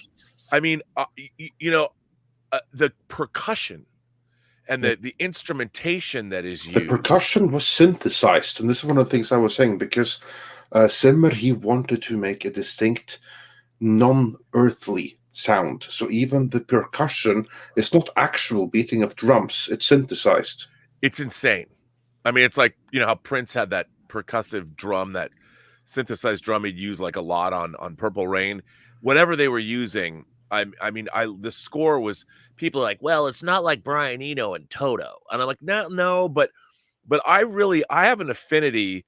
Like I've really liked Hans Zimmer all the way back to a movie he scored for Bernard Rose called Paper House in the late 80s, before he made Candyman. And when he's good, when Hans Zimmer's good, like his theme to Crimson Tide, for instance. Yeah, all his old stuff's great. And I really liked what he did for like The Dark Knight when he was working with James Newton Howard, and there was very much these more atmospheric and less lyrical or melodic scores. But I thought he really brought his A game to Dune. You could tell that, he was into it. And when he's done the cool stuff like that Wonder Woman theme where he has Tina Guo just shredding on her electric cello, or some of that stuff has been his scores have been great. A lot of the time, sometimes I feel he phones it in, but I certainly don't feel that way with this, because it's so transportive, and the soundscape in this film is second to none. I've never heard anything like it, frankly. I got to disagree with you 100% on this. The score in this is the most pretentious thing in one of the most pretentious films ever. Even though I love it, the film, I hate the fucking score. The score is horrendous. I cannot stand Hans Zimmer's. I get so sick and tired of it. It was unique and cool in The Dark Knight. It was cool in some Nolan films, but beyond that, I've gotten to the point where I am just tired of it. It's not music. there's no memorable music in it. And, this is fresh off of watching Halloween Kills, where two totally different films, but you got John Carpenter back scoring Halloween, and it's an amazing score. And then I listen to this shit, and it's like, I don't know if that's an alien language or the music. And I get that's what Zimmer's going for, but that's why it's so fucking pretentious. It's like, there's going far, and then there's going too fucking far, right? Like, to me, this is like the Beatles going past Revolution Number 9. Like, you've gone way, way, way past anything that's even remotely art anymore. It's just fucking unlistenable. Now, granted, there are a few moments where the guitar swells, like on the scene where Paul is on the beach there, or whatever you want to call it, because it's all rocky. So I don't know if you call it a beach necessarily, but at the edge of the water. And Caladan. Yeah, on Caladan, and that's okay, but there's really not much to it. And there's a few things here and there that do match some of the things, like the drums and stuff, to certain aspects of it. But outside of that, it's like, where's the themes, right? Like, that to me was what made it feel less like the 70s or 80s movie that it was getting, evoking in me. And I feel like maybe that's where some people are just like disconnected from it, where they're like, it just doesn't have any heart. And I'm like, I think it does, but it's because of how alien Zimmer tried making the music, right? It's like, I get where he's coming from, but in the interview that Andre's talking about earlier, like, he just comes off so pretentious and like, it's like, you clearly don't understand why John Williams did the score the way he did it for Star Wars. You couldn't do something like you did for Dune for Star Wars, or it wouldn't work. No, right? I mean, I agree. I think that if you had musical motifs like Star Wars, it wouldn't work in this movie at all. Maybe not, but like, that's the thing to me that is so married to the original Dune, is that score from Toto. That, I mean, again, I don't expect them to recreate it for this one, but it's like, you have the opportunity now to, like, that's with me. Like, Zimmer's a great example is Man of Steel. Even though Andre likes it, I still say that Man of Steel is a worse score, because compared to Williams' score, which is a brilliant score, and like Richard Donner's right, when the theme comes on, it literally sings Superman. The Man of Steel score is boom, ba-boom. And I will say, I love that Man of Steel score. However, I am a piece of music that's in the trailer. Dun-na, That's all it is. Is three notes.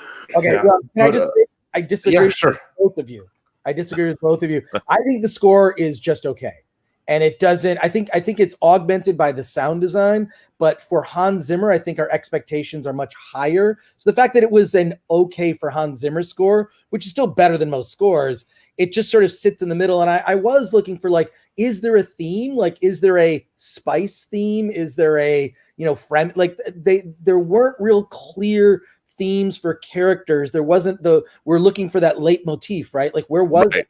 Right. It wasn't there for, except for maybe Gurney Halleck with the bagpipes, which I actually that was the closest. That was the closest theme, yeah. Which I thought was cool, but like, I feel like it would have benefited from that, and I feel like Hans Zimmer went a different way, and I don't know that it's working. So I'm in the middle. I don't hate it like Tom. I don't love it like Rob. I'm like, it's just okay. It's the only thing, actually, mentioning Star Wars again, which comes up in every conversation.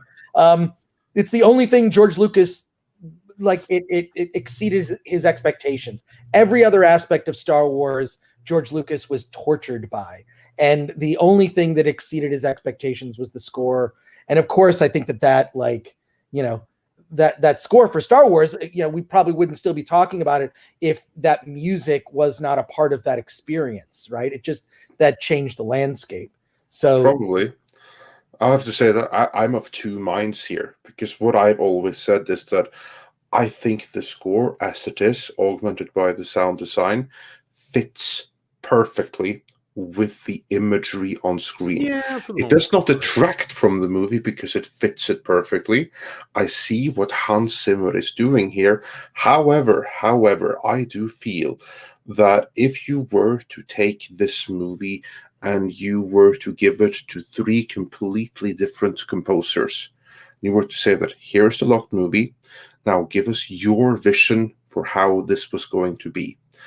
And if you went with some really, really interesting composers, I think they would come up with a completely different soundscape.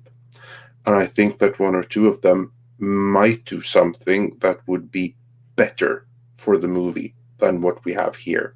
So what we have here, I think, is very interesting. It's very experimental, but because of that, it ended up becoming ambient industrial, which I think is a little bit much for any soundtrack. And it doesn't detract from the movie, but I don't think that it elevates the movie the way that it could have done. Yeah, I agree. I think Danny Elfman might have been a better pick or something. Yeah, Larry just brought Danny Elfman. Yeah, I think he might have got it a little bit better. Maybe. I think, you know who I think, the guy who, I forgot his name right now, but the guy who did the score for First Man, that is one of the most mesmerizing, amazing scores I have heard in a decade. And I think that if you were to give that composer this movie, magic would have happened. Well, it just, to me, it's, again, you're right. Like, it does mix with the film, but that's my problem with this. At halftime, I don't know where his score is beginning and the sound effects are ending, and vice versa. I'm not capable of humming a single leitmotif or anything in it. I'll never buy the soundtrack by itself. That's the big fail, right? Like, and I'm not, and I own a lot of soundtracks. Like, I know you guys do too. And to me, like, there's no, like, I have bought very few soundtracks in the last 5-10 years. Because there's just nothing about them that's memorable outside of Alan Silvestri's music and stuff like that that's been done for like the Avengers films and stuff like that. A few of them I can hum here and there, but like nothing has really pulled me in like it used to. So again, I can't really blame it all on Zimmer. It's kind of just like a thing that's happening lately. We're all trying to be. He's making it on order from Denis Villeneuve. But like when parts of the score reminds me of that time when a friend of mine accidentally put petrol on the diesel tank, then there's something wrong with that score. That's just my humble opinion. Even though it fits the movie, it gets the job done. But I think there are many other composers that could have come up with something where we were like, whoa, this was amazing. This was an incredible pairing. And I didn't get that at any point. And I know we're going to lose Chris here soon. So let's let Chris make some of the points he wanted to make earlier that were spoilerific. So here we go, kids. We're definitely going to start getting into spoilers now. Not that there's a whole lot to really spoil if you know the story, but yeah, I know there was a few points you wanted to get into earlier, Chris. Okay, this is spoilery, but maybe nitpicky. I don't like the way it ended. I know it ended on kind of it's not a cliffhanger. It's a, wow, all the chess pieces are in place. We kind of can see some directions this may go, and bye. And I didn't like that. I really didn't like the way that they ended it. I think that the leaving out, I'm told that the screenplay ends in a different place. Am I right, Andre? Is that it? It ended pretty much at that point. It wasn't. I don't recall. I would have to look it up, but I think it ended at just about that place there. Isn't that about right, Robert? Yeah. It was close. I think that it actually, from what I remember, because I just looked at it not too long ago, it may go one scene further. Yeah, I think so. Because it actually has Shani and Paul actually kind of, I don't know if they actually get to the consummation part, I would say, but they do actually have a connection, and they have a little bit more to do in this bit, but they're obviously saving it for the next film. Yeah, I didn't like exactly where it ended. I felt like we needed to know his name, the name that the Fremen gave him, Usul, and then him choosing the name, because that mouse is throughout the movie, right? I believe that was in the script, because that was completely set up in the movie that he was going to be named by that. And yeah, you're right. And that wasn't there. That payoff was gone. I mean, that alone is like reason for a director's cut, because if there ever was a scene that needed to be in it that was so set up, it's that one with the mouse. Because you're true right now. It's like, what the hell do they keep on focusing in on that mouse? Yeah, it's cute and all, but what's the meaning? I got the mouse was what I got. Is it was the mouse wasn't that kind of showing Paul how the Fremen were surviving, or? Well, yeah, that too. But really, like his Fremen name is named after that mouse. Yeah, Muad'Dib. and they Yes. not include that. And then also Jameis, my recollection of the books, and I think part of this is in the this is actually in the David Lynch Dune, although it's cut way back, is his wife and children, which then Paul becomes responsible for, right? So, Yeah, that's actually not in the Lynch movie. Certainly not in the No. theatrical version of it. the theatrical But version, you see them in the background because Right. that movie is a mess. So they're there in the background. He's constantly surrounded by two little kids for some reason that have no explanation in the theatrical version. But in Spice Divers Alternate Edition Redux, that whole storyline is there in its full fruition, in full bloom, even more so than in the extended cut. Exactly. So yeah. So I wasn't super, but I guess that's fine. I mean, I'm only upset by the way they ended it because I don't know if there'll be a second film, and that's a little disconcerting. Like that's why I'm hoping that next week they tout whatever the way it is. It seems like studios do this, and Tom, we talk about this on FNT in my few appearances. I've been there on there twice. Like the studio's gonna spin it no matter what happens with the box office. They're gonna spin it like a success, right? Whatever it is, it's like the numbers on HBO were off the charts and we made 25 million. You know what I mean? Like whatever it is, they're gonna spin it as being positive, and then they'll announce. My understanding is that the second movie is like the script is done. It's pre-viz, like they need a shoot date and the schedule of the actors, and they need to cast a lot of roles. But I feel like what it feels to me like if you go back and watch the original Lord of the Rings movie, that movie is not super epic. It's a great setup, right? And then the scale gets bigger and bigger as each movie goes, and this kind of feels like that. And the budget also at what 165, 170 million. Actually, there's an asterisk to that now. The asterisk. It actually is less than that. Oh yeah, that's what I thought. And Sarnoff now, like the original, originally that was out there was like, yeah, it was between 165 and 180 million. And Sarnoff said in that recent interview that we're just discussing at the beginning of this, that it only cost them 130 million. Yeah, that's bad. You know what that's called? Lowering expectations. But look at that movie. Every single thing there is on screen. I think that to me, that's like, oh no, we didn't spit the number that were first out there. Again, Andre, that's not true. Yeah. You could be right, but here's the thing: is this movie has pretty much already made its money back between the overseas, where it's at, and with Warner Brothers paying for it already. So Warner don't give a shit if this movie makes any money. They're concentrated mainly on what it does for HBO Max, right? Which is sad. Yes, at this point, but it's all about HBO Max. HBO Max numbers, they are what's going to determine the sequel. The theatrical numbers are kind of like a moot point. They're like a nice bonus, but it's HBO Max at this point. Just like the Snyder Cut. Although I would say, though, what's unfortunate about that is, this movie truly is I think the difference between seeing this in a good theater and seeing it on just TV. I've never thought about the disparity between those two different experiences, because I think one of the things that's been removed, that's been sort of slowly eroding away from our society, is what it is actually like to go see a movie in a theater that has great projection and great sound. When I was a kid, all the movies that I was going to see, like Empire Strikes Back, played in Seattle. It got an award from Lucasfilm because it played first run in the same theater for 66 weeks. And that was what I was used to, going to these big box giant theaters that had beautiful projection and beautiful sound, and the experience of going to the movies was never diminished.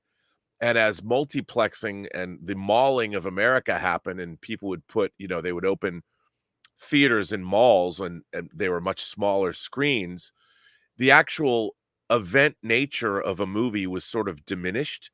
And now most people they're trying to bring it back. Like AMC has their AMC, their Dolby screens, which are very, very good.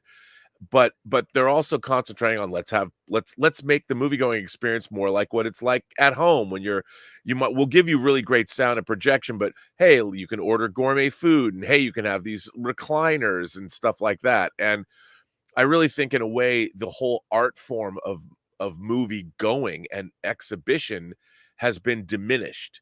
And now we live in a world where most people don't care. They really don't care what they're watching, whether it's on TV, because as long as they can get the story. But the experience of movies has been sort of lost. I mean, I'll give you an example. I talked about Logan's Run. If you know Logan's Run very well, the score, the opening piece of Jerry Goldsmith's music, it has this piece of electronic music going and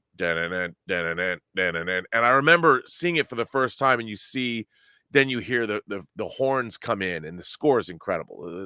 And I remember sitting there at 9 years old, and I was like, I've never seen anything like this in a theater. I've never seen this. And you could tell it's a model giant city, but still, I'm still watching this, and it was overwhelming. And it was the sensory experience of being in that theater that as a 9-year-old, I was like, oh my God, this is incredible. And the same was true of seeing Star Wars for the first time, not knowing. I mean, imagine not knowing what Star Wars was. Imagine living in a world where Star Wars didn't exist. And when you first went and saw it, you had no understanding of what you were about to see. None. How the music came in, the titles came in. Obviously, the opening shot's been talked about ad infinitum, but it's just like, it was an amazing experience. And I feel that is something that has been lost. And it's very few movies now that people will seek out. They talk about the experience of a crowd, like going to see Endgame or something, or Infinity War with a crowd of fans, which I'm, very excited about. But the experience of a movie, I saw The Matrix for the first time in the Steve Ross Theater, and that was an experience. I'm like, oh my God. I mean, the sound and I'd never seen anything like that before. And I think that's something that half of what Dune is the experience of seeing and hearing it in a venue that's going to give you, because otherwise you're missing half of the work that went into the post of that film. If you're seeing that movie on TV and you're not listening to it on a thunderous surround sound system, actually a thunderous Dolby Atmos surround sound system, you are missing so much of what the filmmakers put into the film.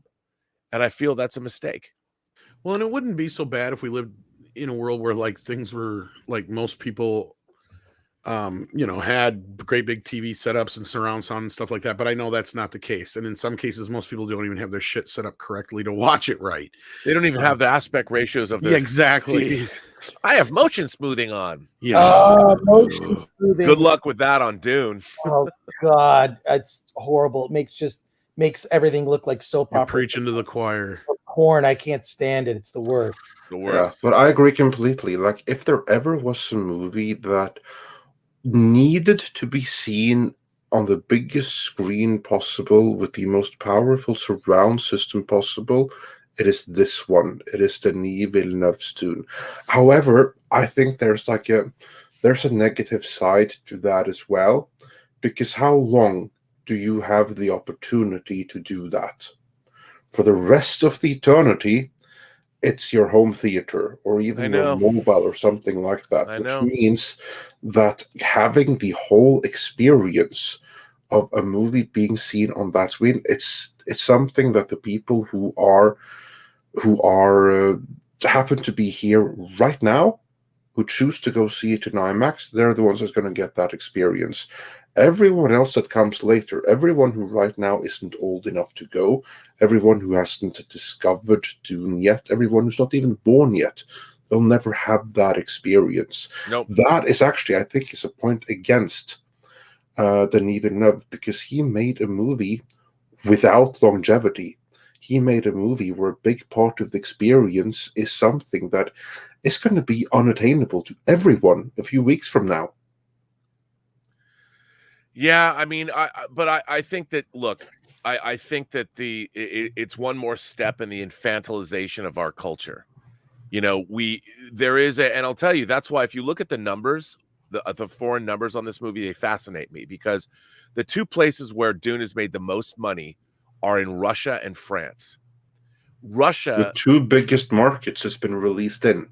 And Russia is people don't know this, but the Russians love their science fiction. And that's why, Dune, I'm a big fan of Russian science fiction literature. And also there's so few Russian science fiction movies that have been made over the last 50 years that we've been able to get our hands on. And believe me, I've tried.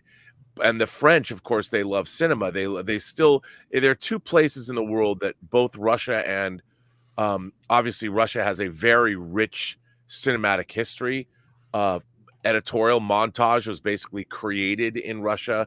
There a history of animation even under the Soviet system, and the movies that were made there. And then also, of course, France is probably the most cinema loving of all countries. That they still believe in this, the idea of the cinema going.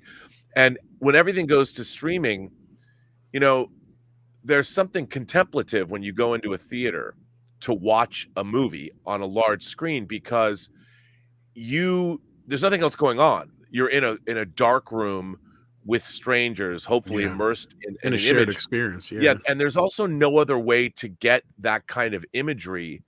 How I don't know what this. I mean, look, am I romanticizing this? But the way it penetrates into your soul, your mind, your subconscious, the way you feel things in a theater, you'll never get that when you're home. It is impossible. Even if your home theater is great, you're still at home. You pick up your phone, you can put things on pause.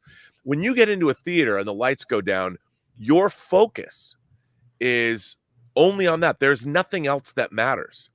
And even the idea of being able to, I don't think we as human beings even know how to do that, to concentrate on something like that. And we're diminishing ourselves as a species, because I just want things the way I want them, and blah blah blah blah blah, which means rather than move out of your comfort zone and go somewhere to experience art and go somewhere to have some transcendent experience.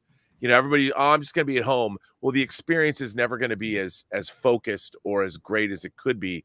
And you never know how transformative it could be. I mean, I think one of the things all of us as kids who are of a certain age had that transformative experience in movie theaters, and it's going away. And it'll be too bad when it's gone entirely, because it takes away from all of us. I mean, here's my thing, is I get into this argument quite a bit with people about theaters, or at least disagreements or discussion. And I don't want to get too much on it because I know we don't have Chris for much longer, and I want him to be able to express some more of his feelings here. But no, I think a bigger problem is just the product. And you're right. I think theaters have to catch up with the times. That's another thing too, is they have to find a way to incentivize people to get out of their homes, because frankly, I have a better setup at home than most of the theaters within driving distance. That's my problem here where I live.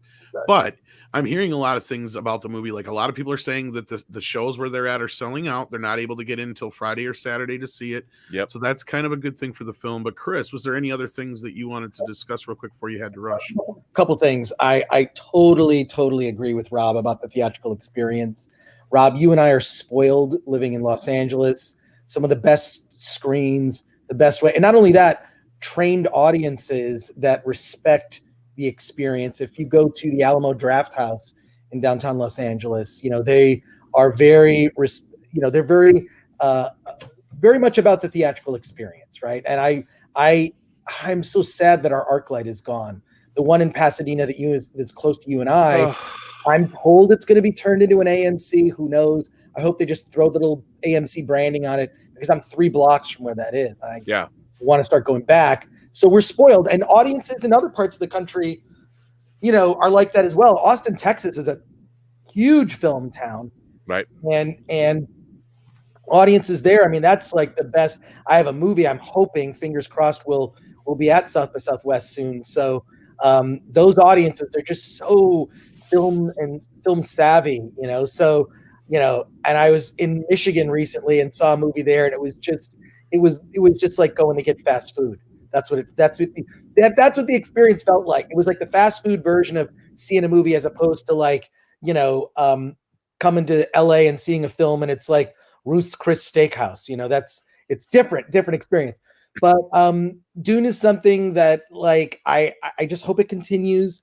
I think that this is, I think we could use some hope when it comes to franchises. We've seen so many franchises, just commit Harry Carey at this point. I mean, it's just unbelievable, the profound lack of understanding that the shepherds for these franchises have, whether it's Star Trek or Star Wars or Terminator or whatever. It's become a running joke, and almost like just an expectation of, like, we kind of know the drill of how they're going to fuck it up. So to see Dune kind of remain unscathed, having gone through that process, the big studio process. And perhaps it was the lower budget of this, the 130 million budget, the lower budget, which gave Denis Villeneuve the freedom to be able to make the film that he wanted to make. So I'm hopeful, and I'm hopeful that audiences will embrace it.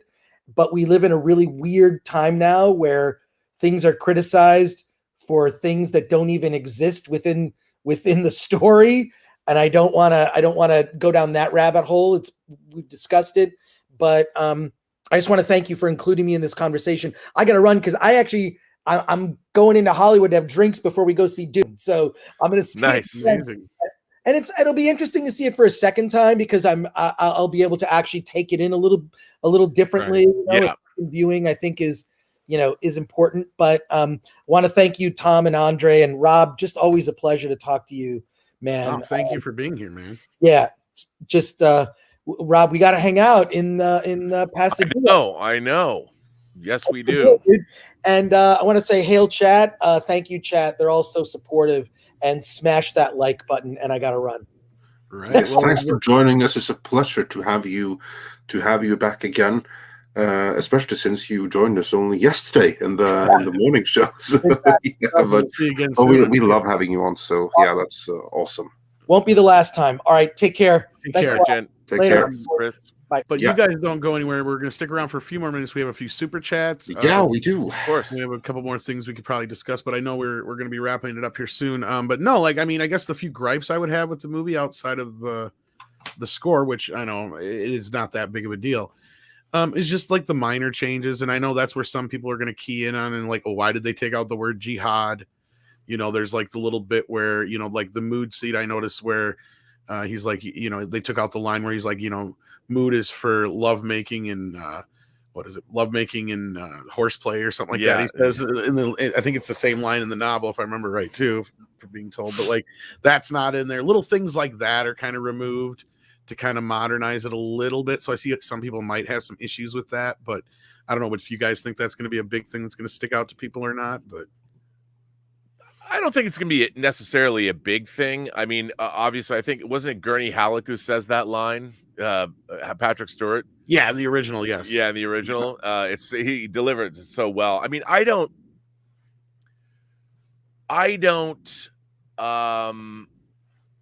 Cattle and love play. That's what it is. Cattle. Yeah, cattle and love play. I don't think that people are going to miss it that much because they just don't know it's supposed to be there. And it's real minor. Yeah. Just looking at here's what I find strange about modern our fan audiences, our audiences now. To me, what's so joyous and interesting about having Dune coming out from a major studio is that I can compare and contrast it to the two previous adaptations, but also that I read the book and that it's been something that's been a part of my subconscious and conscious mind for a long time. And the concepts, like even things like the Gom Jabbar or put your hand in the box, fear is the mind killer that Don Coscarelli ripped off for the original Phantasm that I love, another favorite movie of mine. But those kinds of concepts, I mean, nowadays audiences are more like, especially, and I love our audiences, the audiences that watch our shows. We're the diehards. We're the people that go out first, and we're the front line of defense for all these movies because we show up, man. But I also feel like there's this kind of, I don't know, everyone's crossing their arms with the kind of, well, what do you got to show me? Who knows if this is going to be so good? We're no longer like, I always walk into movies giving the filmmakers the benefit of the doubt. It's getting harder and harder in our corporate run environments because corporate interests are diametrically opposed to great storytelling. Because by definition, corporations want to be able to look on a spreadsheet. Well, if this movie has this in it, it's going to be successful. Well, Dune does not tick any of those boxes. The only thing that ticks the boxes are the stars and the director. No, you're absolutely right. Yeah. So to me, the fact that this movie got made at all and that it's been something that's been important to me, the story has been important to me since I read it when I was in elementary school, and I've revisited the books over and over again throughout the years, that I'm excited that this film has been made on such a grand scale and that it's a very heady movie, that it doesn't just click or tick 4 quadrant boxes. Well, we have to make movies that appeal to everybody. I mean, this is truly an instance of art and commerce meeting. And I feel that so often the movies that we're getting now are just based on someone's spreadsheet somewhere, because the movies now studios are making are all 100 and 150 million dollar films, and they all have to have a certain kind of a return. And it's unfortunate because we're not getting the diversity. And when I mean diversity, the diversity in the kinds of stories that we should be experiencing. Because you can look at audiences for streaming. Who would have thought Squid Game would become a worldwide phenomenon? See, they're learning the wrong lesson from that too. I've seen a story already that says Squid Game proves that audiences are okay with an entirely non-white cast. It's like, oh my God. I also read an article about how Squid Game's not diverse enough. I'm like, fuck off. Fuck off. This is the problem we're going to run into. You're absolutely right, Robert. I mean, it's like, it's one of the most interesting things about Squid Game was I love the fact that one of the characters was a Pakistani immigrant to South Korea, because we hardly ever get to see what is the immigrant experience in countries other than America, as if the only countries that matter are the ones in the West. But anyway, the thing about Squid Game is it took over 10 years for the creator of it to get it made, and look when you have a story that, yeah, you could say it goes back to stories like The Dangerous Game, or it goes back to movies like Turkey Shoot, Escape 2000, or Hunger Games, or Battle Royale, or Stephen King's books, The Long Walk and The Running Man. Yeah, there's things in the past that Squid Game makes use of, but it's a heady mix of all those things plus more. And my thought has always been, you never get rich following trends in Hollywood. You only get rich setting those trends. And I think that Dune is big, grandiose, literary sci-fi. The only reason it could get made is because it's been made before.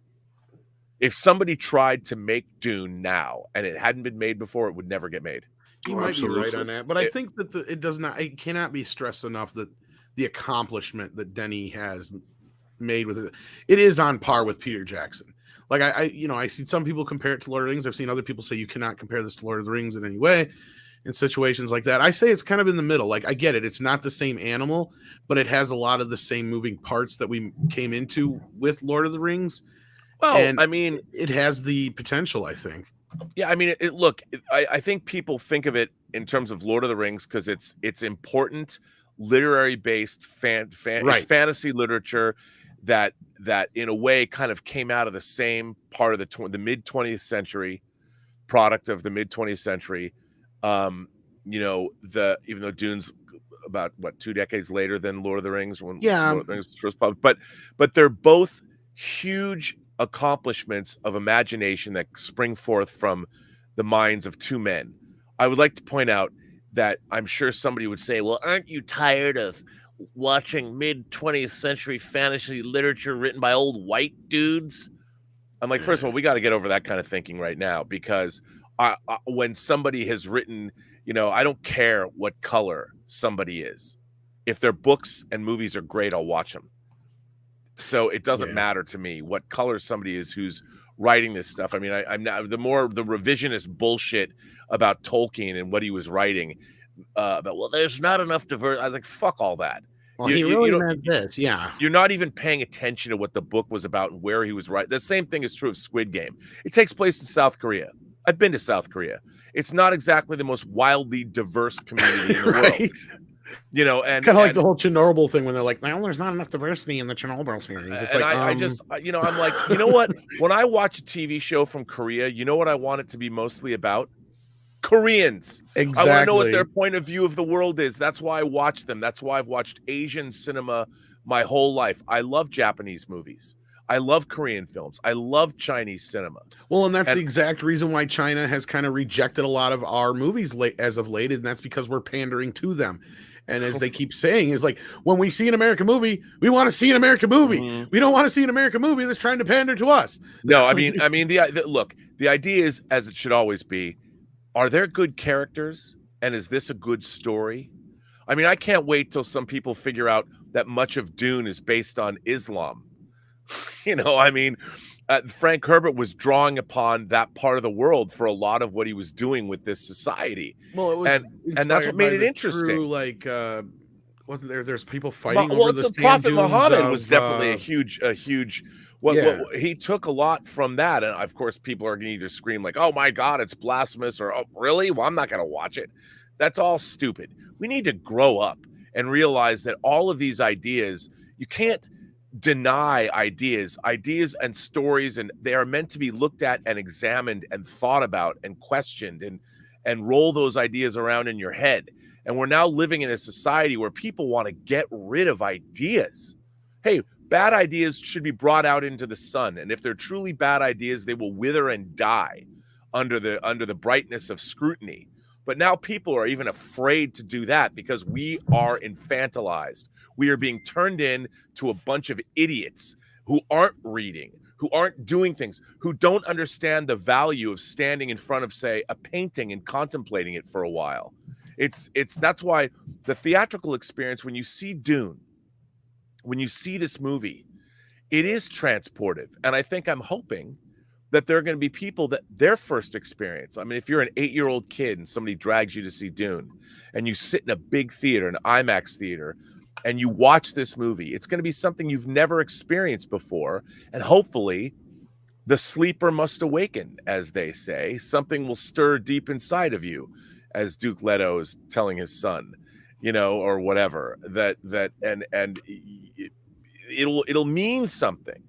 And I feel like we are killing, like to be a human being and to find meaning in something is part of what we're supposed to do. And we're becoming so cynical and so like, well, nothing means anything anymore. I just, it's all just bunk. And it's not all bunk. right. I mean, it isn't. And art is art, and it matters. And seeing Dune in a theater under a proper projection system that has incredible sound. If you're not watching this movie with incredible sound, you are missing half of what the filmmakers have made for you. I almost That's say what the drives sound me is crazy. almost as important, if not almost more important in this case than the picture quality, I would say. I mean, I don't know. I mean, that's a No, good argument to be I made. agree with you. And the thing is, nobody understands that anymore. It's too easy for people. I even see it in the chat. Well, I'll just stay home. Like, I understand we're in a global pandemic, but Right. the thing is, as a filmmaker myself, we spend a lot of time getting sound and picture correct. And we're designing these entertainments to be experienced in a theater with an audience, so you can hear the way the movie is supposed to sound, because it's an experience watching movies. The idea that we just think, oh, I can just watch something and I get the story. But movies were never just about the story. It was always about, when they started making movies for theaters, it was about the experience of seeing movies, and we're losing that. Human beings are losing the experience of what it means to just be in the world itself. We don't even look around and ponder anything anymore. Well, I watched this, sucked. I'm on to the next. Yeah, it's all just content now. We've made that point several times. And Marco's right. It is cultural appropriation. We need more cultural appreciation. That part is true. And speaking of appreciation, I'm appreciating the lovely chat. We've had almost over 1,000 people most of the time watching, but we still have almost 1,000 here. We have some super chats to get to. Hopefully, we have a few more minutes, Robert, so we can get through these. Yeah. You guys have been very patient. Thank you so much for waiting.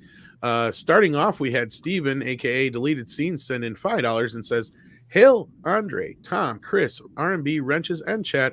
I'll be seeing Dune on the local IMAX screen in 90 minutes, the end of the 2-year-long wait. Well, he's already seeing the movie. So yeah, he's hopefully there if you're checking back with this, then you get to I saw that he was there. And also, before you move on, a recent one is from Gunstar One, who says, "Preach on, brother RMB. Going to see it in Seattle in 2.5 hours." Awesome. I'd like to know, are you going to where in Seattle? I mean, obviously my hometown. So many of my favorite theaters are gone, but you're going to go see it in IMAX. Is the Cinerama still closed? God damn it. I don't know. That's a good question. Go ahead and add us in the chat and let us know that. And then I'm going to read the next one here. We got from Zontar, who sends in $5 Canadian. It says, tried to get Dune tickets for this weekend last week, but it was sold out in Quebec already. Nice. Mark my words, it'll break 1 billion by the time it's done. Oh, wow. Well, that's good news. I don't know if it'll break 1 billion just because It's got so much working. Quebec is against it, another, but Montreal is another Yeah. great movie going town. $1 billion is tough. Like Yeah. right now is a very tough stretch to make, but you never know. It has. I've been predicting big things for this movie from the start, so I might get to use my Hateful Eight clip again. Well, let's wait until it breaks. Yeah, $1 well, billion. we're a little premature right now. I think that may be pushing it. Yes, I agree with that. And then we got €5 from SVS Guru 2000, who said, I found the movie to be a massive failure. Overly long landscape shots, empty spectacle action, and most shallow. 2D characters I've ever seen. Okay, well, that's fair. And that's your assessment. I'm curious how old you are. Because again, I have a feeling that there is going to be a cutoff date on this movie. I think that the older fans are going to love it. They're going to eat it up like Robert and Chris and Andre and I kind of did here in this panel. But if you're a younger fan, I can see and I can understand this not being the kind of movie that's going to. And of course, there are individual differences. Yeah. It's not just an age thing. Like some people are never But going I mean, to I like think it, as so. a generalized just kind of thing, I think that's going to be kind of an overall. I could be wrong, but I did see that being a problem watching it, though, that there is going to be, I guess a select audience that is just not going to be into this movie because they're used to so much more faster films, right? If you're used to quick cuts and like what you do is you only like fast forward through to the action scenes and you watch a YouTube video for 3 minutes. Oh, that's old now. I need something else. And yeah, this is going to struggle keeping your attention, and attention spans have shortened and everything. So it's going to have a hard time with some audiences. I get that. Not even age wise. It's just going to be. It's not your typical sci-fi fantasy fare, right? It's not Star Wars. It's not Lord of the Rings. It is a little bit more desolate of a kind of story to where you have to really kind of be engaged in it. I get where people think it's boring. I totally understand it. So I'm not going to argue with them at all on that point. So yeah. But I disagree on a lot of that, but that's just my opinion. Terry Lowe at Calgary Dreamer sent in $5 from Canada and says, actually, JJ was thinking at one point to remake 2001. Think of it. Lens flare galore as the bone spun to 9 Inch Nails music. I don't think he could he wouldn't be cool enough for 9 Inch Nails. It would probably be something like Beastie Boys again. Something completely out of place. Well, he does work with Atticus Ross, and Atticus Ross in turn has frequently worked with Trent Reznor, so it would be kind of like 9 Inch Nails derived by way of Atticus Ross. Well, that's the thing is if you got the right director, I wouldn't be like those are not absolutely not the type. Like that's actually something that would be interesting to see is them doing a score for something like that. You know what I mean? I'm not against that. But JJ is the part I'd be against. You got to get absolutely. Yeah, like, that's the only way I'd watch a 2001 remake. Otherwise, it's like Kubrick or nothing. And we got one we can bring up on screen here from Gunstar One. He says Regal 14 Northgate and Cinerama still closed. Yeah, that would be the Seattle scene. To your, man. Yeah. Sorry about that, but there's your answer for that. And thank you, Gunstar. We appreciate that. And then the next super chat I have here is let's see, Stubble McShave, who sends in 50. Is that Swiss francs or is that South? Let's see here. That's Swedish krona. Swedish krona. Okay. Yeah. Sorry about that. Dune was a feast for the senses, but it lacked heart. It needed personal drama. I felt impressed, but not moved. Rob, check the Dune tweet I sent earlier. So there you go. Stubble McShave said just something. I would definitely say I agree with some of that.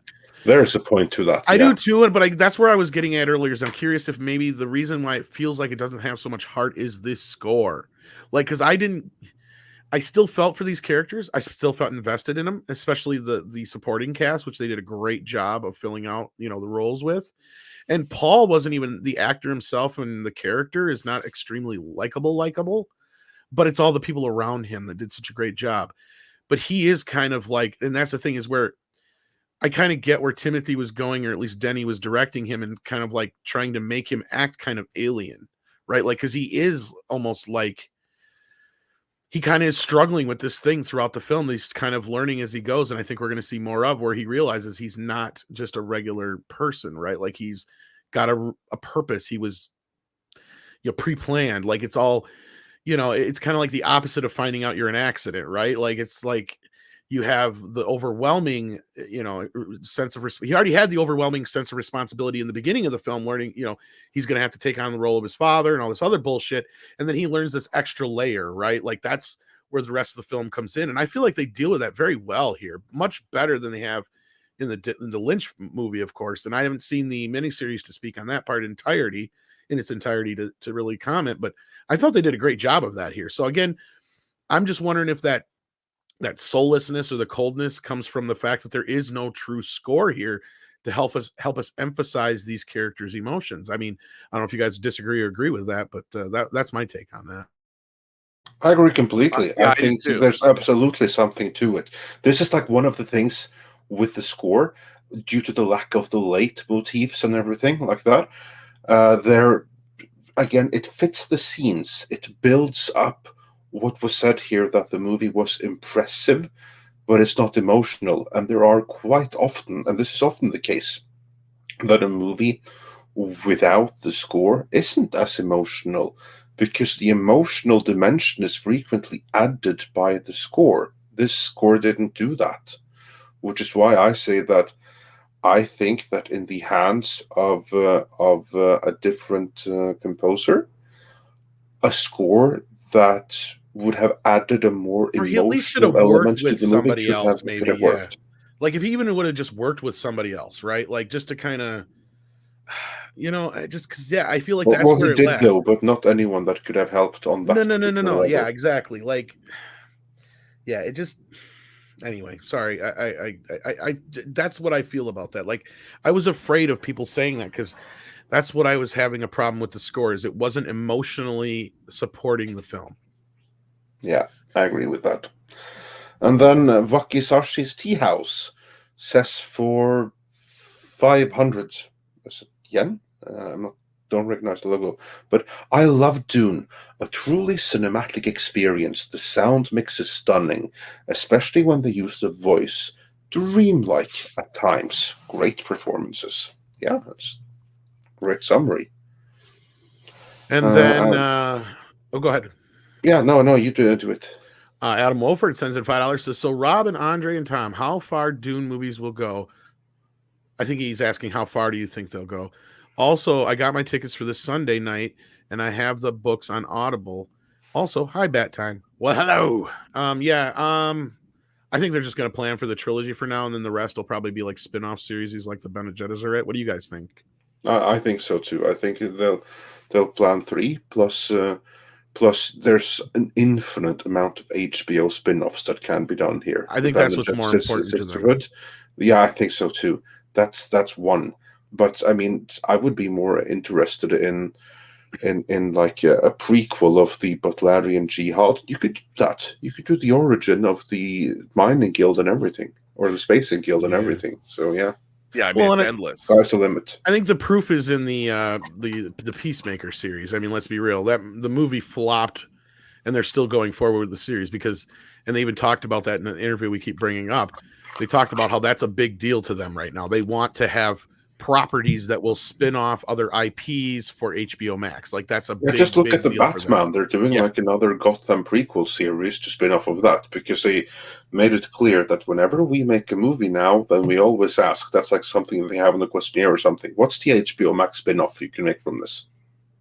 Yeah, that's pretty much what they said in that article. Yeah, for sure. So yeah, the next super chat I have here though is from, let's see, I think I left off on Stubble. So we got James S. Peraza, who said in $10. Thank you so much. Says, I made a YouTube channel, Pens of Dread, DEREDAAD, as in Judge Dredd, kind of like spelling, or no? No, that's not. No. It's regular Dredd. Regular okay, so Dredd. He says right here, he writes short horror stories. He edits and narrates them himself. And he has a new one every day, all October, 20 vids in all, always improving constantly. I don't know what I'm doing, but I'm doing it. Well, that's kind of what you got to do, James. And that's exactly. Yeah. And as long as you do even better at it, then carry on, do what you do. Yeah, yeah. That's just what, yeah, and that's what I tell people too when they ask for advice is like find what you love, find your passion, because chances are you're not going to probably make a lot of money doing this stuff, but you're going to spend a lot of time doing it. So make sure you love it. Exactly, and if you love it, chances are you may be good at it. Absolutely. And World of Conan, speaking of channels that work on things that we also love, sends in €10. Says saw it twice, last on IMAX. Amazing on IMAX. Few gripes: the lack of dialogue and character scenes. Sardaukar wasn't cool enough. Armor design was boo. Battle was short, missing Emperor and Navigators. Yeah, that I think some of that's fair. But now the last part, though, isn't that more to do with the fact that this is more of an adaptation of the book and not like how the Lynch movie was set up? Because isn't a lot of that kind of stuff come in later in the stories, and the whole reason we haven't met like Fade and all that kind of Oh stuff? yeah, exactly. I mean, I don't think we're going to be seeing any navigators at all because you never did in the original Right. book. You will get the Emperor, but not until movie number 2. Same with Fate, because it follows structure of the books, and the Emperor didn't appear until quite late in them. And as far as the design, that's up to subjective debate, I guess. Or I don't know. I mean, that I can't really get into. But the thing with the dialogue, it's weird. I don't know if you guys found this, considering I've only seen the movie a few times. Even within them, while I was watching this movie, in my head, I was playing their head dialogue. Oh yeah, the Lynch movie. No, I was too. It's like I can't watch Blade Runner without hearing the narration from the theatrical version. It was just weird. I can't do it. Maybe that's my own shortcoming. I mean, I'm not saying I missed it in this version, but at the same time, in my head, I was doing the little narrations like the Lynch movie. So I don't know. I tried to stop doing that so I wasn't influencing my viewing of the film, but you can't help but do it. It's just weird. But it's because you almost know what the people, because that's what I loved about that, is because Lynch found a way to basically do thought bubbles from comics, right? Right. Like you actually get into the character's head. And it was a rare thing that we never get to see in movies. And honestly, I think it was kind of an ingenious way of doing it and really kind of getting people into it. And I don't know. I mean, I don't think they should have done it in this one, but I do miss it in a weird way. But D Loves All Things says slow and long, needs exposition. 1984 film better. Oh, that's a fair assessment. I do like the design of the 84 film still better. That I will say. I love a lot of the designs and that kind of stuff. But I would say personally, I find this one a much superior film. I don't know about you two, but this is the superior film, absolutely. Yeah, I mean, look, it all depends too about what you're looking for in cinema. I think that maybe the Lynch version leans more heavily on the story, but the verisimilitude of this and the world building and the imagery and all that is such that I think it makes it a better movie. But does it tell the story better? I don't know. I'd have to see it again. Well, and I think we can't really judge that part of it till we see the entire thing, if we get the entire thing too. Exactly. Yeah. So far, though, I would say that the best retelling of the novel as a whole is of the first one. That is divided between script for the 2000 miniseries, although not the execution, and the Spice Diver cut of the Lynch movie. I'm really impressed with what was done in how the story was told there, because you go through the story really well in that movie, like really clear and pedagogical. Yeah, I even like the Alan Smithy cut. I'll be honest with you. I mean, I get it; it's not completed, but it's not much different than the Spice Diver cut, other than just a few. It's funny. I just clicked on the Spice Diver cut of Dune on YouTube, and a trailer for Dune popped up. Yeah, I'm not surprised. It only goes to show that the keywords are working as they're supposed to. Yeah, absolutely. And Jinja Ninja says, "Love Dune. This is the first time in a long time that I'm going to the cinema for a second viewing of a movie." Well, there you go. That's an endorsement there. And yeah, I don't see everybody being into this. Like I get it. It's gonna probably have a little less access than Lord of the Rings in some ways, but we'll see how it goes here. Stubble McShave did send in another super chat though. It says, Chris, you and Rob should nerd out on his channel. I'm sure that's something they would love to do. I'm going to try to. I've been trying. You don't understand. This was like the weird thing about this is like this all just kind of happened at the last minute ish. But like I've been trying to get these two together on one of our streams for the longest time, and this just happened to work out. Like everything lined up. So yeah, no, I mean I've known Chris for 30 years too. So right. It's not like you guys don't know each other either. That's the thing. Yeah, and no, it's great. It was great to talk to him. I mean, it's it's hard because existing in the fan space, it's getting to the point where I think I've noticed a sort of a schism in and I call our fan communities our greater fan communities now, because it's just the way older fans. I mean, no one ever used to, throw me the old man yelling at clouds meme from The Simpsons, which people throw at me all the time. I'm like, wow, how original. It's like even throwing memes at people to me is like you're allowing someone else to have your thoughts for you. I understand it's a shorthand, but still. And I feel that fandom is, it's constantly replenishing itself. But what's really interesting is that if you think about all the classic science fiction that we have, really Star Wars is the demarcation point for modern science fiction, fantasy, and horror fandom. And I say I think genre fandom. I mean, yes, you can slasher movies, the different genres can, but Star Wars really changed everything and turned genre cinema into populist cinema. Even though people love horror films, but science fiction films, we didn't have that many good ones. And so now the progression from 77, Star Wars came out 44 years ago. So you have 44 years of fandom. There's new fans every day. And we've had some seminal films. 93 brought us Jurassic Park, and 99 brought us The Matrix. And then 2008 opened up the era of the MCU. 2001 gave us, not 2001, but gave us Lord of the Rings. Yeah. And there are fans that have become new fans that, people are born and they grow up and they become fans. But as I get older, I find that just by being old, there's more and more stuff to know about. And I find there's a surprising rejection of older material by newer fans, younger fans. And that wasn't something that used to be the case.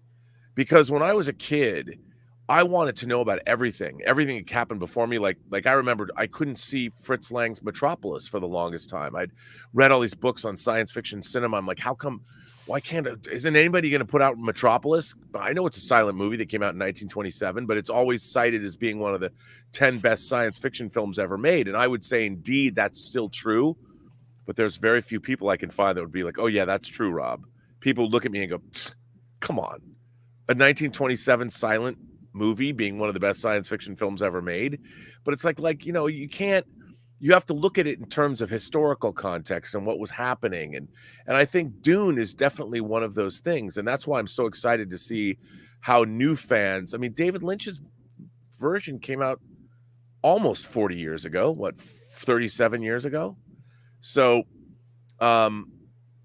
it's going to be really interesting to see how new fans and younger fans respond to it. Because I think a lot of them, they're not wrong when they say, well, the characters are a little boring. We don't know them well enough, because we're so used to really great, epic storytelling on TV and in the movies now. Lord of the Rings being a perfect example, Game of Thrones being another example, The Expanse being an example. I mean, there's so much great, even Babylon 5 told a great epic science fiction story, and it's going to be told again. And I think it's going to be the most exciting thing about Dune for me is to see the reaction of fandom, especially fans, newer fans that didn't grow up with it, haven't read the book, didn't see the Lynch version. How are they going to be struck by cinematic sci-fi on such a grand scale that isn't a space fantasy like Star Wars or the Marvel Cinematic Universe or something like that? I can't wait.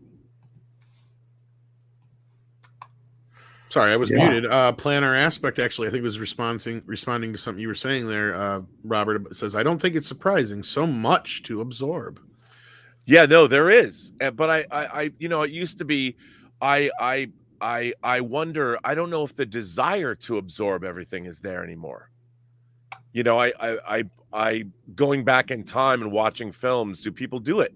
I mean, they watch the classics. You know, I could probably pick out the 25 movies everybody has to go back and see or watches, but how far back do they go? You know, and do they enjoy it? That's the thing. Do people, like, if someone goes back and watches, I remember seeing A Boy and His Dog, which is based on a Harlan Ellison story from 1975. That was a big science fiction movie when I was growing up. Like, everyone had to see A Boy and His Dog because of, and it's certainly not the kind of movie that there is today. No, and that's the thing, is I think we're getting less and less seminal movies, because as you were going along your list there, it's like there is a big gap between things like The Matrix and then to the Avengers, you know, kind of thing. I mean, yeah, we had The Lord of the Rings right after The Matrix there, but then it's like, that's what I meant by point exactly. And then D Loves All Things sends in $1.99 and says, I love the 1970s stop motion Sinbad movies. Yeah, another thing like that was more innovative at the time. We just don't see a lot of that anymore. And since the 90s, late 90s, everything's been, oh, computers do it, so we already know what it is. You know, there's no more of that magic there. Alexander Lindner sends in €5, says, I'm sure there are more scenes shot than there are in the movie. Probably exactly those explanation scenes that were in the script Andre mentioned. Yeah, Andre, I think they were filmed, I'm sure, but maybe they're saved for the director's cut, or maybe they just didn't need them. What do you think? If there is one, I don't think there's going to be a director's cut. I really don't, because if there was, they wouldn't have had time for these really long dream-like scenes that we have right now. Right. If there ever was to be a director's cut, those scenes would have been saved for that. You could be right. And then we have just a couple more super chats, and we're going to wrap things up here. Craig Berkey, I almost said Berkeley. Craig Berkey, sorry about that, says, just got back from Dune in the UK. Epic. Really hope part 2 happens. Total newbie to Dune, was gripped. UK theaters are generally great multiplexes. Well, glad to hear that, Craig. That's kind of where I'm coming from too, even though I know a little bit more than probably the general going public. But Europeans still care about art for art's sake. Yeah, that does make a difference. And then Shogun Orda says, do they say the sleeper has awakened? No, because we have not gotten to that point yet. No. Also, they will never do it, because there's no reference to how the sleeper must awaken in the first place. Yeah, I don't think there's kind of a similar-ish discussion between him and his dad, but it's a little different take on it. But no, overall, I think so far it's the best movie of the year. I can't wait to watch it again. I want to thank, Robert, for all your time today. It was great talking to you. Thanks for having me. I mean, this was a fun conversation. Absolutely. Long time leading up to it. And now, of course, Chris Gore, check out Film Threat, check out the Burnettwork. We have another video coming up here soon, so stay tuned for that. Andre, anything else to say before we go? No, that's pretty much it. Thanks for watching, and do help share the stream and hit like, and also the next video that we're about to drop. Do help share and like that one as well, because we need some help with the algorithm right now. Yes, and as Six says, it's the best chat on YouTube. Now, I don't know if there's going to be a Midnight's Edge After Dark tonight, because I think the boys are going to be preoccupied going to see Dune and some other things. So, as Night Raven just asked, I might do something myself just to kind of fill in, but I'm not 100% sure. But I do know I'm going to be on Comics Division later. We're going to be talking about a lot of stuff there. So if worst comes to worst, check me out there. Maybe we'll do something within the next couple days here on Mead. I'm not so sure if there's going to be a Mead tonight. Otherwise, we'll let you guys know in the future. But yes, thank you all for joining us today. You guys have been a great crowd. Hopefully you get a chance to see the movie if you haven't already and you enjoy it as much as we have. And thank you so much for being here. Robert, did you want to say anything else before we go?